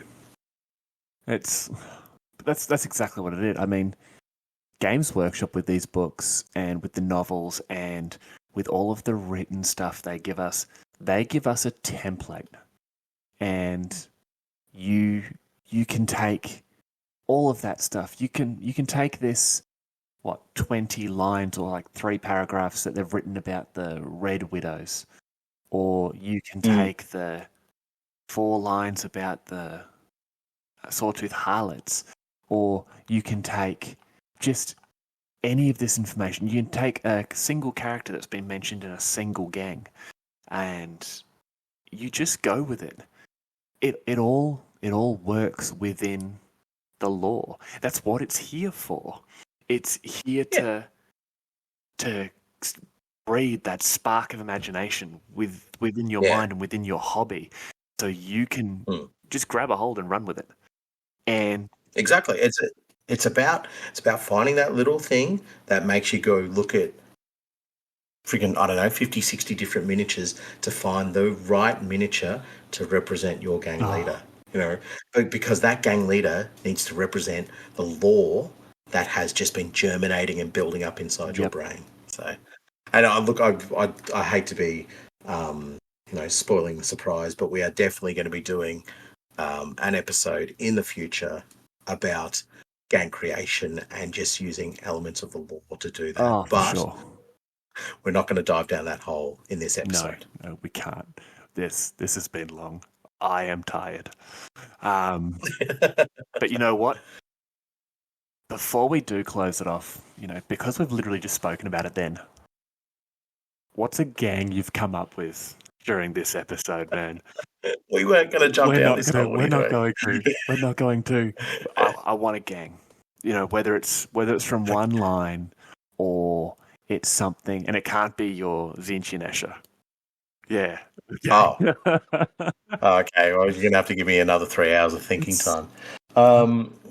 No, look, I had one that we mentioned earlier when you mentioned, when we were talking about the early history, the 12, the 7 girls and 5 boys. So in my mind, the gang name is Progenitus of the 12. Oh, okay. Progenitors. So progenitors of the 12. So you would have a gang that would be an Escher gang. You would have 7 women, right? But then you would have 5 other members, also female, but not necessarily looking as feminine as the others. And they could be 5 Juves. So, and the more they progress, the more they become more feminine looking. Yeah, it's impractical in the modelling sense, but the concept is cool. They were Ulandari at that point, weren't they? They were Ulandari, yes. Yeah, man. And this is from the Blades, this idea. So I like the idea that somebody scratched through the history books and found that and gone, well, we need to build our gang like this, but we don't have male Escher anymore. So how do we do have some? It's just that the vast majority of them aren't great, like yourself. Yeah, we'll see. I know I wouldn't last long in Necromunda, so my gang wouldn't be able to include people like myself. I would last 11 minutes, and 10 minutes, 27 seconds of that would be me crying and hiding. Okay, you've got the same strategy I have. Yes. Speaking of things you would do in Necromunda, or things you want to do in Necromunda, what's your gang idea from this episode? Oh, no, this is a gang that you literally created, and I'm glad you didn't mention them. It is the Hive, Arcos, Khorne, Escher. And literally during this episode, I've been looking at it, and if I get the right mix of jackals, Daughters of Cain, and corpse grinder cults, and obviously a box of Escher, I'm creating a gang of psychotic clone rejects of the Blades. So hear me out. So let's say it was Celestria. Was it Celestria? Her name? Syndrina, Celestria, and the other one. Solarana? Solarana, that's it. So it would be a clone of one of them. And let's say Celestria. So this Celestria clone has been awoken in the clone vats underneath the hive in basically, pre-modern era. And so her skill in cloning may not be the best, especially because this one's been driven just a little bit insane. Yeah. And been asleep too long. Maybe hearing the whispers of the Lord of Skin and Sinew, and is taking these cloned rejects and just making clones of clones of clones, and just almost misshapen and malformed. And I'm talking all close combat. I don't want a single long range weapon at all. And have them almost like a horrible clone version of a corpse grinder cult, but literally just run them as, I'm going to get up to you and I'm going to stab you until I feel like stopping stabbing, and then I'm going to stab some more. Yeah. And you look at this has given me an opportunity to really work on really dynamic movement in models. Those Daughters of Cain models, man. And it would have to be as well. You'd want movement in the game. You'd want them to look like, just frothing mad loonies, not standing there striking a pose. They're literally killing, moving, moving. Yeah. And you'd want to display that across in your miniatures as well. Yeah. So that's the gang of idea and obviously I still need to make Sawtooth Harlots. Obviously, I think anybody who wants to play an Escher gang at least have one member who wants to become a Sawtooth Harlot. But man, that's been a long episode. It has been a marathon, as I mentioned earlier. On that one, I think we look at closing this bad boy out. And bad girl. We look at closing this bad girl out. And for everyone still listening, firstly, thank you. You made it. You made it. And you can go to sleep now. Not if you're driving. Yes. Wait until you get home. But yeah, Nath, closing thoughts, dude. How do you feel after we've talked about your girls, your house? Yes, definitely reinvigorated the desire to get my Escher completed, but has sort of put me on side to create an Escher gang that draws on all the history we've talked about, that draws on all the lore. So my current gang of Azinchian Escher is really detracted from this. So it's interesting. I feel definitely inspired to do an Escher gang, but at the same time, I want to be able to draw down from all of this really juicy and fulfilling lore that we've tapped into. And what about yourself? What are you thinking about Escher now going forward, considering you're a Dirty Vansar player? It's been so long since I first read House of Blades. It's been so long since I'd really done a big focus on them, obviously, except for the Aranthian Succession books. And rereading it sort of for the research for this episode, you forget just how nuts their history is and just how interwoven they've been since they are that longest existing house. Just how interwoven they are with every step throughout Necromunda's history and every clan house and, the vast majority of these noble houses. I definitely, once again, have sort of they've been lifted up in my eyes as one of the more interesting factions and interesting factors about Necromunda. And just them overcoming everything to be from these three sisters and this sort of misshapen group of people under these three women to the single largest supplier of las guns on Necromunda, of all things. You know what I mean? Like 90% of the chems. Just it's insane. I say it Yeah. 46 times every episode. It is insane. It is brilliant. Yeah. And, it just shows the depth of thought and the level of writing that goes into this, just the lore sections of these books. And yeah, it's why we do this. It's why we're talking about it. I hope that it inspires other people to want to get more involved in the lore. Yes. Just because obviously you can, I'm hoping people can see our passion for it and can take that on board. That your books, all your house books are really important, and your rule books are really important. Don't disregard the lore section. You'll find nuggets of information there that will enlighten the game more for you. It will just give you so much more depth, so much more creativity. You don't have to worry so much about exactly how many dice you're rolling on the table. It's all about why you're playing your way that you do. So, yeah, it's about the story. It's about the story. Yeah. Dice is fun. Dice is fun. Gang tactics cards are fun. Models are great. But, my favorite part about this whole thing, especially when it comes to sort of modeling, is the lore behind them all. And yeah, man, I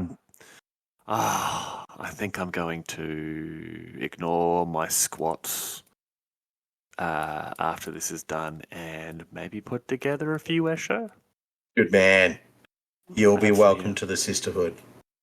I'll prep the ceremony for you. And just before you go ahead and prep that ceremony, like always, we're going to finish the episode up with a quote. And this one here comes from the House of Blades. We're all here because we like a tussle. You want an easy life? Head on off and become a matron. You want a wild ride and a good time?